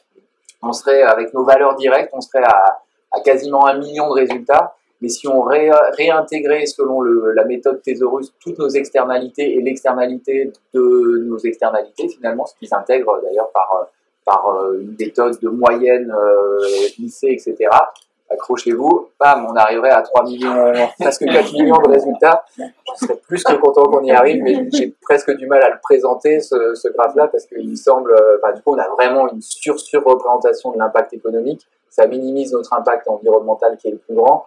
Et puis, il faut pas négliger les externalités, parce que ça, quand même, c'est quand même hyper... ce que tu dis, quoi. On peut pas juste mettre sous le tapis, quoi. Effectivement, ce qu'on fait, ça a des externalités, il faut les regarder en face. Les négatives, mais il faut aussi qu'on regarde en face les externalités positives. Donc c'est bien de les mesurer, mais en tout cas la méthode du Thésaurus a peut-être des limites et des biais. Et pour terminer, du coup, je vous invite. J'ai aucune action chez l'éditeur, les éditions de l'atelier, et je connais pas Jacques Richard, j'ai pas ce plaisir, mais c'est vraiment hyper intéressant. Et au-delà de la méthode qu'il amène, et je terminerai là-dessus. C'est que à un moment je me suis dit c'est encore un truc d'idéaliste, et je me considère comme idéaliste, donc il n'y a pas de problème, je vois pas ça comme une critique particulière, mais je veux dire si on regarde les choses différemment, mais j'ai redécouvert en lisant ça l'histoire de la comptabilité, et on voit l'histoire des Vénitiens, comment est-ce qu'ils ont commencé, comment est-ce qu'ils ont créé la double entrée, tout ça. Et en fait, ce qui est assez intéressant dedans, alors il y a un petit parti pris politique léger, mais c'est que les gars, en gros, ils gagnaient pas assez d'argent, donc ils ont changé la méthode, quoi. Et puis au fur et à mesure, ils l'ont changé parce qu'ils ont dit ouais, mais là, c'est pas super. Donc en fait, on se rend compte que la compta, qui est notre base aujourd'hui, elle est bourrée de parti pris, quoi. Donc si on veut changer le monde, prenons un autre parti pris et prenons le parti pris d'une compta qui est vraiment durable, quoi. Voilà. Dans la valeur créée, est-ce que vous avez un retour des collectivités? Ce que vous disiez, on économise des places de parking, Ouais. tout ça pouvait... et donc c'est dans les externalités, ces mesures-là. Ouais. Mais est-ce que vous en avez un Alors, quelle relation vous avez avec eux? Alors, on a des bonnes relations avec les collectivités de base, et puis en plus, comme ils sont partie prenante, ils sont sociétaires, et certains d'entre eux sont à notre conseil d'administration, donc ils ont une vraie conscience de l'impact qu'on va avoir. Par contre, il n'est pas financiarisé, quoi. Donc, l'impact, effectivement, c'est une bonne remarque. On n'a pas pris le temps. On a fait ce boulot l'année dernière, donc. On n'est qu'au début finalement de la communication qu'on peut faire autour. Effectivement, il faudrait qu'on fasse une présentation de ça aux élus pour leur amener, aux techniciens aussi, pour leur amener un peu ces réflexions et de dire voilà finalement la valeur de ce qu'on amène sur le territoire, et que vous voyez pas, vous voyez concrètement, mais qu'on mesure pas, quoi. Vous parliez effectivement de la partie de l'aspect communication qui était à ses débuts. Ouais. Est-ce que vous parlez du banquier, des relations que vous aviez avec eux, est-ce que dans ces discussions-là, vous avez pu déjà valoriser un peu ce travail? Non, pas encore. On n'a pas revu nos partenaires bancaires encore depuis que c'est vraiment au point, mais effectivement, ça fait partie de. Je serais très curieux de voir le regard qu'ils leur portent. Après, ça ne changera pas malheureusement leur marge de manœuvre. Effectivement, quand les ratios, quand on appuie sur le bouton, qu'est-ce qui en sort? Effectivement, l'extra-financier aujourd'hui n'est pas là. Néanmoins, ce qui est quand même réel, c'est que nos partenaires bancaires nous suivent aussi parce que on a une image, et on a une vocation et une raison d'être qui va au-delà de simplement une entreprise lambda. Donc, je pense que ça joue dans le fait qu'on soit dans leur portefeuille et qu'ils peuvent nous accorder peut-être des souplesses à certains moments. Et après, bien entendu, si la situation financière venait à se dégrader sur le long terme, quoi qu'il arrive, ils ne pourraient pas, dans le référentiel actuel, faire autrement. Mais effectivement, ce sera intéressant quand on se revoit dans un an avec le feedback de la com, collectivité, banquier, comment est-ce qu'ils perçoivent le truc. Et c'était justement par rapport à la clientèle, mais vous n'avez pas encore mis en œuvre, justement, de voir quel était le feedback des clients et des éventuels prospects. Parce qu'effectivement, on parlait de faire changer les choses, de faire évoluer les consciences, etc. Et ça contribue, ce genre d'indicateur, on va dire, ce genre de démarche peut largement contribuer à l'évangélisation, on va dire, ou en tout cas le changement des comportements.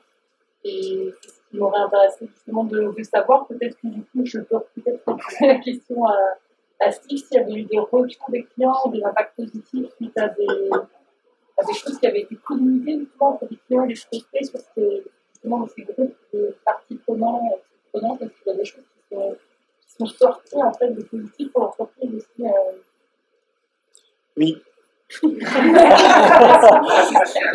Alors vraiment, surtout les côtés positifs, les clients avaient conscience d'un certain nombre de choses qui étaient valorisées par l'entreprise dans laquelle ils consommaient, mais ils n'avaient pas conscience de tout, en fait. Et ils voyaient un certain nombre d'effets sur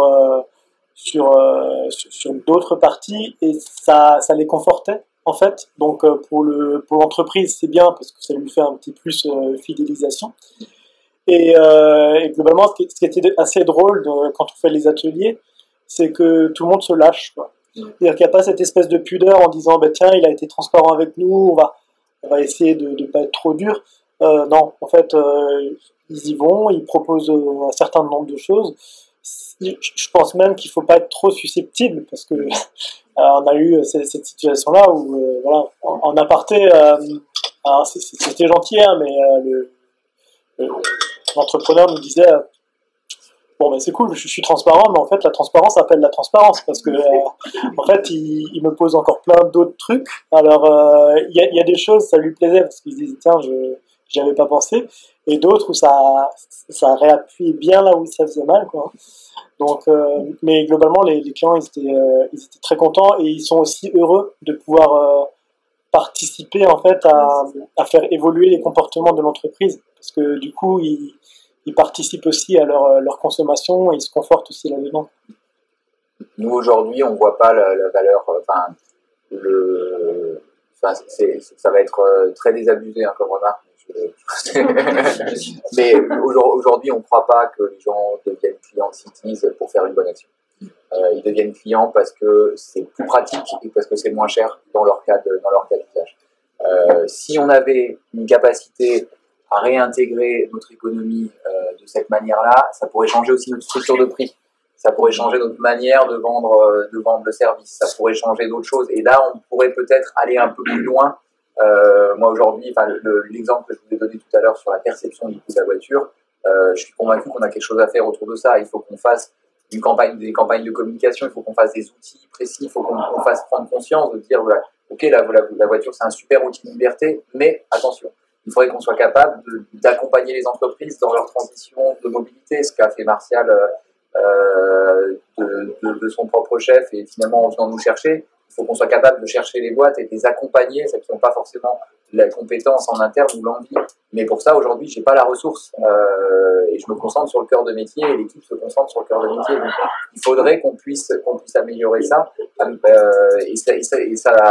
Disons, la triple empreinte serait un moyen supplémentaire de nous permettre de vendre ça et de proposer et d'expliquer et d'accompagner. Parce que le changement de comportement, ça se décrète pas, quoi.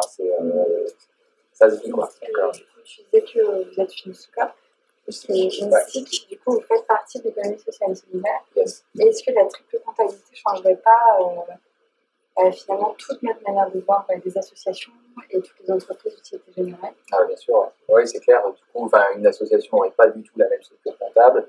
Alors, l'exemple de la SCOP, il est un peu différent parce qu'il y a des scopes industriels qui sont très, très, très rentables et profitables, qui sont peut-être, et certainement, il y en a au milieu qui, d'un point de vue environnemental, ne sont pas forcément super.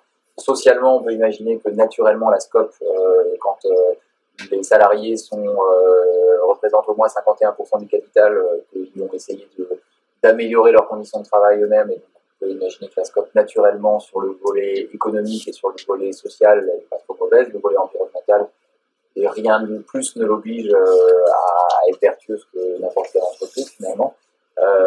Et les SIC, effectivement, les coopératives d'intérêt collectif, alors, c'est aussi un peu, j'aime bien, donc il faut être transparent, c'est presque de la malhonnêteté intellectuelle de ma part, du coup, parce que la SIC, par un des fondements, c'est d'avoir la recherche d'une lucrativité limitée et d'avoir une gestion désintéressée, quoi. Donc, c'est presque vouloir me dire, j'aimerais bien qu'on sorte plutôt à 1 million qu'à 25 000 ou à 30 000. C'est presque antinomique avec un des pendants de la SIC, mais en même temps, je trouve que ça a un côté un peu détestable, c'est que la recherche va lui, comment dire ça, on ne doit pas avoir honte de faire du business non plus, quoi, et c'est pas grave, et si on est capable de dégager du cash et qu'on est capable de l'utiliser intelligemment et pour nos équipes et de manière partagée entre les actionnaires, les dirigeants, les équipes salariées et les bénéficiaires, je vois pas où est le souci, quoi. Donc c'est pour ça que c'est un peu la limite d'une SIC aujourd'hui par rapport à ça, mais oui, bien sûr, ça changerait complètement la donne. Et je reprends mon exemple d'Amazon. Amazon ne tiendrait, si la compta était comme ça, le modèle ne tiendrait pas.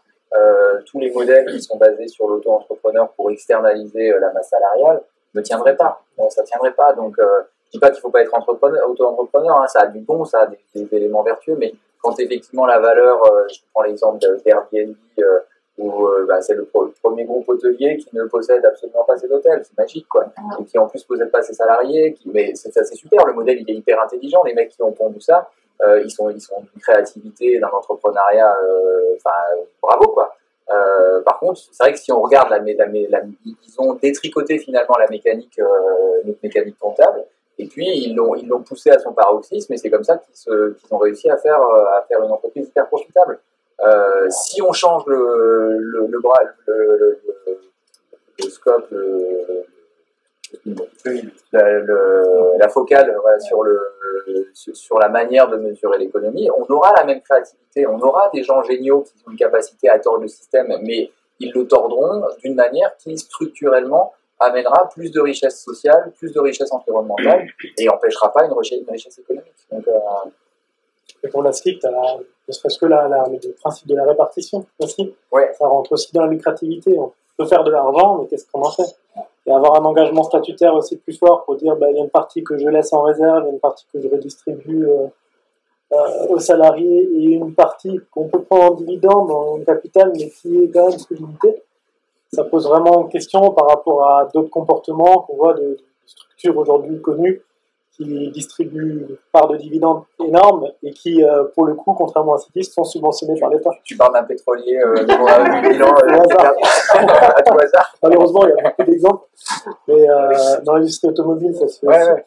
Alors donc c'est quand même assez hallucinant de voir que dans l'industrie automobile, on voit des structures qui dégagent du résultat et qui sont subventionnées par l'État, et de l'autre, des structures comme Citis qui contribuent écologiquement et qui n'ont pas de subvention. Ouais. Et au contraire, c'est presque parfois, on se fait accuser, alors parfois ça me mourir de rire, hein, mais on est obligé de batailler un peu parce qu'on nous dit, quand même, là vous avez le monopole, quoi. Ouais, ouais, bon, d'accord. Mais...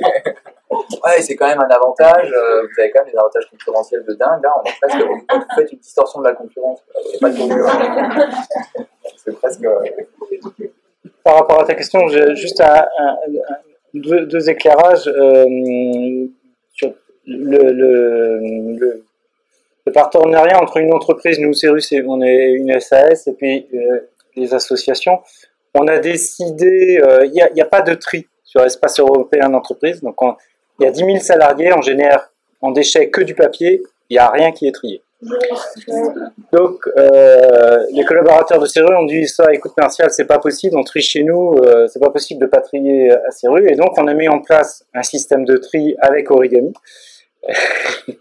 Donc c'est Origami qui recycle nos papiers, nos canettes, nos verres, etc. Et donc pour l'instant, au bilan de Cérus, ça c'est que un coût. C'est vraiment qu'une dépense, ça nous coûte beaucoup plus cher que tout mettre dans la benne. Et c'est collecté par Suez là. Et donc ça c'est quand même un problème parce que je pense qu'on le fait d'avoir fait ce choix de travailler avec Origami, de recycler en plus notre papier, on devrait pouvoir afficher un bénéfice à notre bilan. Pour l'instant c'est pas possible. Et je voulais rebondir aussi par rapport à la question de l'actionnariat salarié. Donc nous on a ouvert le capital en 2018 avec deux conditions. Vous devez avoir 2 ans d'ancienneté parce qu'on pense que pour devenir actionnaire, mieux se connaître, c'est préférable.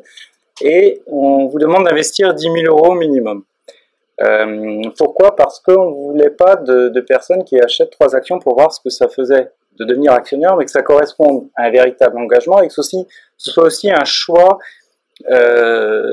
partagé au niveau du ménage, de la famille. C'est-à-dire, vous ne pouvez pas investir 10 000 € sans en parler à votre conjoint, normalement ça se voit. Alors, David nous a accompagnés sur une éducation financière des collaborateurs de l'entreprise, parce qu'on est complètement déficient en France de ce point de vue-là, c'est-à-dire que nous, qu'on a repris Cérus, nous les premiers, on avait du mal à distinguer un chiffre d'affaires d'un résultat. Enfin, j'exagère, mais on en est là. Donc on a fait tout ce travail. Et David qui nous a accompagnés sur la formation, sur qu'est-ce que c'est un budget familial, est-ce qu'il vaut mieux investir dans de l'assurance vie, dans de l'immobilier, épargner pour que mes enfants puissent faire des études ou acheter des actions à Cérus. Et ouais, quand même. Il n'y a pas photo. Et on a aussi beaucoup communiqué sur le fait que, oui, lorsqu'on fait des résultats, on a un contrat d'intéressement, on a un contrat de participation, donc en priorité, ça va aller à l'intéressement et à la participation. On va continuer à investir dans nos métiers, notamment dans les logiciels et l'informatique, pour que vos machines, ce soient des Formule 1. On va continuer à investir dans la formation, on consacre 5% de la masse salariale à la formation continue. Et enfin, ce qui reste, on le versera en dividendes, parce que si on veut que les PME françaises restent indépendantes et assurent la pérennité, le développement grâce à leurs salariés, il faut qu'on puisse verser des dividendes à ceux qui décident de risquer leur épargne dans l'entreprise. Et donc, j'ai envie de dire, pour moi, c'est un peu un modèle du 21e siècle. C'est-à-dire qu'on se situe entre la SCOP et puis la société anonyme historique, où notre objectif, c'est que petit à petit, la part des collaborateurs de l'entreprise dans le capital augmente, ce qui nous permet d'avoir un meilleur partage des décisions, parce que du coup, on a un comité de pilotage qui rassemble les principaux actionnaires de l'entreprise, et ce qui permet aussi d'avoir un engagement et une motivation qui n'ont rien à voir avec ce qu'on connaissait auparavant, parce que maintenant, quand vous le levez le matin, vous savez pourquoi et pour qui. Mais je rebondis sur 2 choses. Déjà, c'est super intéressant parce que je pense qu'il ne faut pas être dogmatique sur le modèle coopératif, qui est super, mais qui a aussi, qui d'une part à ses limites et qui a peut-être une rigidité formelle par rapport à ce que tu racontes. Effectivement, on n'a pas forcément les mêmes outils. C'est super intéressant ton partage d'expérience.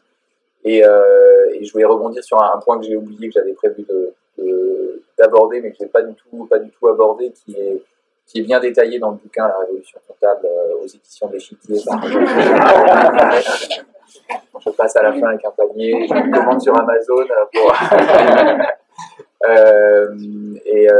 qui est finalement ne serait-ce que la manière d'envisager ce mot dégueulasse de la masse salariale, la masse, le poids, le truc bon. C'est que, en fait, aujourd'hui, la comptabilité conventionnelle, elle nous impose de considérer la masse salariale comme une charge. Or, si on renverse finalement la vapeur, peut considérer que de mieux rémunérer nos équipes, c'est une valeur qu'on amène, que de payer de la formation, c'est pas une charge pour l'entreprise, c'est une manière de pérenniser de la même manière qu'on va investir, parce que je disais, on va investir sur des machines ou sur des ordi ou sur un bâtiment, et que c'est aussi ça la manière de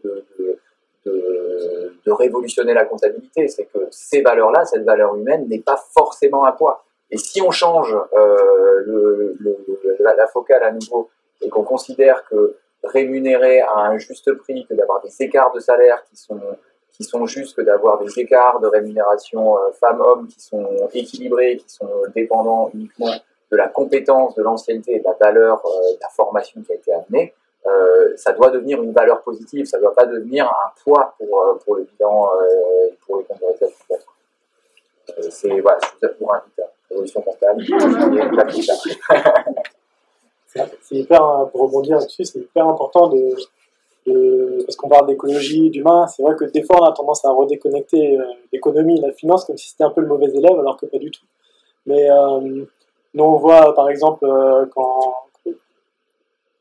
un dirigeant d'entreprise va poser une question à son comptable de « Tiens, j'ai envie de prendre une décision, qu'est-ce que ça me coûte ?» Ça va être ça la question. Qu'est-ce que ça me coûte? Et puis du coup, nous, comme on est disciplinés, on va calculer en fait combien ça lui coûte. Je veux embaucher, j'en sais rien, je veux embaucher quelqu'un qui va être mon bras droit. Combien ça me coûte? Bah, on fait une simulation de fiche de paye, et puis après, il faut des frais en plus, et ça coûte ça. Ouais. Mais combien ça me coûte de ne pas le faire? Ça, cette question, ça pose trop peu. Et alors peut-être qu'il y a aussi le côté très culturel, c'est peut-être moins présent dans d'autres pays, même en Europe, hein. Mais on ne se pose pas forcément ces questions-là. Combien ça me coûte de ne pas prendre cette décision? Et donc tout le coût cumulé des indécisions ou des non-décisions, il est énorme en fait. Quand on commence à mettre le nez dedans, ça fait presque peur. En fait. On se dit waouh, j'ai perdu beaucoup d'argent à ne pas avoir décidé de ça. Tout comme un truc hyper basique, c'est le restaurateur qui se sent pas légitime à réajuster les prix de la carte après 3 ans d'activité. Et il fait 2% de panier moyen, voit le nombre de couverts qu'il avait sur l'année, il voit qu'il a 30 000 balles de trésorerie en plus sur quelques mois, alors que là, il est en galère. Il y a plein de choses comme ça, en fait, qu'on a oubliées. Et le fait de se reposer, de reprendre du temps à réanalyser un certain nombre de choses, notamment sur cet aspect-là économique, ça permet aussi de se rechallenger sur plein de questions qu'on ne se pose plus et qui font que on perd beaucoup d'argent. Et qu'on perd beaucoup d'opportunités de redistribuer la valeur justement et de faire les choses un peu mieux que ce qu'on faisait. Je me posais la question si parmi d'autres pays, qu'ils soient européens ou pas, il y a finalement une inspiration à prendre soit de l'avancée de la législation, soit en tout cas de comment les comptables ont peut-être pris en main ces sujets-là. Voilà, est-ce qu'il y a au-delà des frontières, des choses à aller voir pour s'inspirer, pour avancer? Je pense qu'aujourd'hui, je te regarde aussi parce que j'entendais que tu disais que tu étais expert comptable en devenir. Aujourd'hui, je ne sais pas si dans les écoles d'expertise comptable, on commence à parler de ce sujet-là. Mais okay. Est-ce que vous savez si, au-delà de nos frontières, il y a des choses qui peuvent être inspirantes et qui ouvrent la voie, ou malheureusement, est-ce que la France, on est plutôt bien avancé? Dans ce cas-là, c'est plus difficile, on va dire. Forcément, il y a des choses intéressantes d'ailleurs. Moi, le truc qui me vient, c'est un peu lié au monde coopératif, après avoir mis des pondérations sur le monde coopératif, et en mettre un petit peu de paillettes dessus. Non, parce que j'y crois vraiment. Hein, mais c'est parce que j'y crois et que les gens que j'aime bien, je les challenge. Donc, j'aime bien le monde coopératif, donc je le challenge volontiers.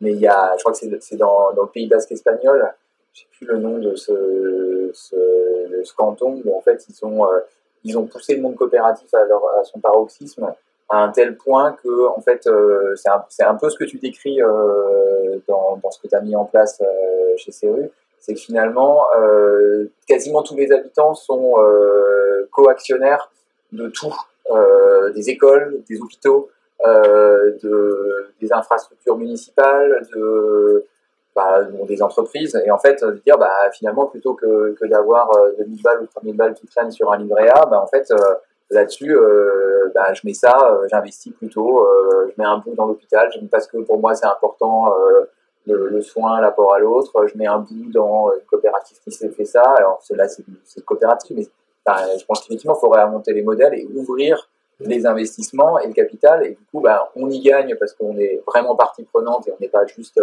usager. Voilà, usager des transports, non, j'aimerais bien être autre chose qu'un usager des transports. J'aimerais être un client actif. J'aimerais pouvoir être co-actionnaire et co-décisionnaire ou avoir un représentant des utilisateurs, comme c'est le cas chez nous. Je ne fais pas ça pour nous jeter des fleurs, mais si demain on se met à partir en vrille, le conseil d'administration, plus de la moitié des sièges, c'est des utilisateurs, quoi. Donc si on fait n'importe quoi, ils vont me dire stop, on arrête, quoi. Et donc moi je pense que là, on n'est pas sur la question de la compta, mais on est sur la question du partage de la valeur et du partage de la gouvernance, qui vont naturellement amener des équilibres différents que si on est juste sur à un moment, je vais voir un fonds de pension et je lui demande une renta la plus haute possible et qui génère tous les méfaits de notre système actuel. Et de la conscience aussi, parce que pour qu'un modèle de gouvernance fonctionne en mode coopératif, ça veut aussi dire qu'il doit y avoir une maturité dans les individualités qui composent la structure, quand même, parce que sinon on fait des gros sauts. Il y a des salariés qui vont avoir besoin d'un cadre un peu plus rigoureux et qui vont être un peu perdus dans un modèle trop coopératif et qui ne vont pas forcément prendre leur place pour se sentir légitimes de participer à la vie de l'entreprise et tout ça. Donc c'est vrai que là on voit déjà des différences dans certains pays. Personnellement, moi je trouve que ça joue beaucoup dans l'éducation, dans ce qui se passe dans les écoles, dans la manière qu'on a de se conditionner, de se formater à un fonctionnement et de reproduire les mêmes erreurs. Quand on voit, nous, adultes, le temps qu'on passe à se déconditionner de ce qu'on a appris et de se mettre l'année, je vais être un peu vulgaire, mais de se mettre le nez dans le caca, en fait, en disant « Ah oui, ça c'est pas bien, ça c'est pas bien ». Alors, on peut se mettre un coup de cravache tous les jours, en fait, en se disant « Voilà, j'ai une Apple Watch, j'ai ci, j'ai ça ». Mais c'est plus le problème de ne pas avoir suffisamment d'ouverture dès le départ. Et on voit quand même dans les pays nordiques, qui sont vachement plus loin en termes d'éducation, que quand on laisse plus de place à l'expression de soi, à l'individualité, à l'esprit critique dès le plus jeune âge, ça se manifeste par d'autres comportements d'entreprise. Il y a dans certains pays nordiques, si vous êtes encore au boulot à 18h, en fait, on vous dit vous faites du présentéisme, vous êtes mal organisé. Ici, alors là, je ne veux pas taper sur ma profession, mais on fait partie des métiers quand même où la culture du travail et du présentéisme est très forte et où on n'ose pas partir avant 18h parce que peur d'être jugé ou de ci ou de ça. Donc ça joue beaucoup là-dessus aussi. Et je pense que tant qu'on n'aura pas révolutionné l'éducation, on ne révolutionnera pas la comptabilité parce que la comptabilité reste une résultante de beaucoup de choses. Et voilà, ça se fixe. Voilà, ça ne peut pas aller très vite. On fait notre part en tout cas déjà. Excusez-moi, City existe depuis quand? Alors le projet il est né en 99 et les premières voitures ont été mises en service à la fin de l'an 2000. Donc si on n'avait pas eu le Covid, on aurait fêté allègrement nos 20 ans et on l'aurait toujours pas fait. Ouais. On fêtera nos 25 ans, je pense que ça sera plus simple. Ma question est pas la même. Vous parlez d'économie d'usage. On est chez Ceru aujourd'hui dans le bâtiment. Je pense qu'il y a beaucoup de possibilités, notamment dans les aménagements de bureaux, de pouvoir faire de l'économie d'usage avec des abonnements. On essaye de faire ça aujourd'hui. Les freins dans l'investissement initial, je vous ai parlé de leasing, comment vous aviez... reste un frein énorme pour toutes les entreprises qui veulent partir dans des situations d'abonnement et de faire partager par plusieurs des aménagements de bureaux qui sont détruits de manière cyclique à chaque changement de locataire. Vous savez que le bâtiment, après les transports, produit 46 millions de tonnes de gravats par an. Je pense qu'il y a beaucoup de choses à y faire. Mais voilà, quoi, on n'arrive pas, vous existez depuis 20 ans, vous avez de la valeur, vous l'avez montré ici, et pourtant, vous allez intéresser personne, parce que investir sur 20 ans, qui va vouloir venir avec vous? Et ce sont des vrais freins. Alors la comptabilité, vous en parlez, les aménagements de bureaux sont... Pas les aménagements, disons, les mobiliers sont amortis sur 5 ans. Au bout de 5 ans, on dit on les jette. Ouais. Ils ont été construits pour 10 ans, ou plus, 15. Vous avez tous ces types d'éléments. Et je pense, bon, j'en profite d'être chez vous pour en parler, je pense qu'il y a des éléments à faire, et un des freins, c'est vraiment d'avoir le financement nécessaire au départ pour pouvoir commencer à développer ce type d'économie de partage. Ouais, mais en fait, on l'a développé, c'est ça que j'ai un peu émis des réserves par rapport à l'univers startup tout à l'heure. Oui, tout à fait. On est parti 3 voitures pour en avoir 350 aujourd'hui. On a une croissance qui est constante, régulière, qui est peut-être, mais alors les startups, elles commencent à au moins 3000 voitures, enfin, je caricature, mais c'est, ouais, alors on y va tout de suite, quoi. Et puis, par contre, on ne sait pas combien de temps ça dure, quoi. Donc nous, effectivement, on est sur des petites choses, on y va progressivement, aussi parce qu'on sait que d'une part, c'est la réalité aussi de notre économie, hein, qu'on sait qu'on a une rentabilité, on est consciente au-delà de nos doux rêves de faire évoluer la comptabilité, donc il faut qu'on y aille progressivement si on veut pas se mettre en difficulté. Et puis on sait que le changement de comportement c'est lent et que donc ça sert à rien d'inonder un marché qui n'est pas prêt encore et où il faut du temps. Et au-delà de ça, je vois la réaction de certains fabricants qu'on a voulu embarquer avec nous, puisqu'ils font des produits qui durent dans le temps, on a l'occasion de le montrer, puisqu'on les réutilise, remet à neuf et les réemploie autre part.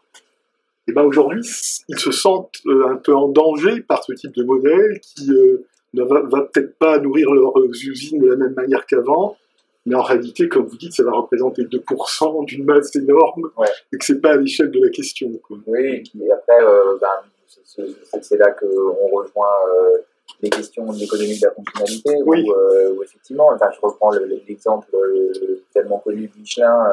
Ça n'empêche pas de continuer à vendre des pneus à l'unité à côté, mais en tout cas, sur leur diffusion où ils vendent du kilomètre et ils vendent plus du pneu, la conséquence de ça, ils ont changé un truc, c'est qu'ils ont changé la manière de monétiser leurs services, leurs produits. Et de là, ça a amené leurs ingénieurs à bosser complètement différemment. Ça a amené une évolution de proposer à leurs clients de travailler sur la sécurité routière. Ils ont commencé à dérouler toutes les externalités finalement autour du transport routier. Ils ont commencé à s'y intéresser. Et ils ont changé un truc au démarrage. Ils n'ont pas dit on fait un gros plan d'entreprise, on dit on arrête de vendre du pneu, on vend du kilomètre, quoi. Donc je pense que même dans ces cas-là, si on est capable de démontrer par des exemples comme ça qu'il y a une valeur qui est largement supérieure au final de juste produire un bien manufacturé et le mettre sur le marché, si on commence à s'intéresser à toutes les externalités, on voit plein de nouvelles valeurs, on voit plein de nouveaux business aussi.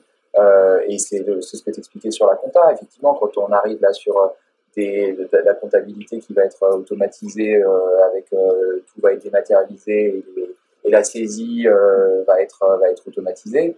En plus, tu rajoutes de l'IA dessus.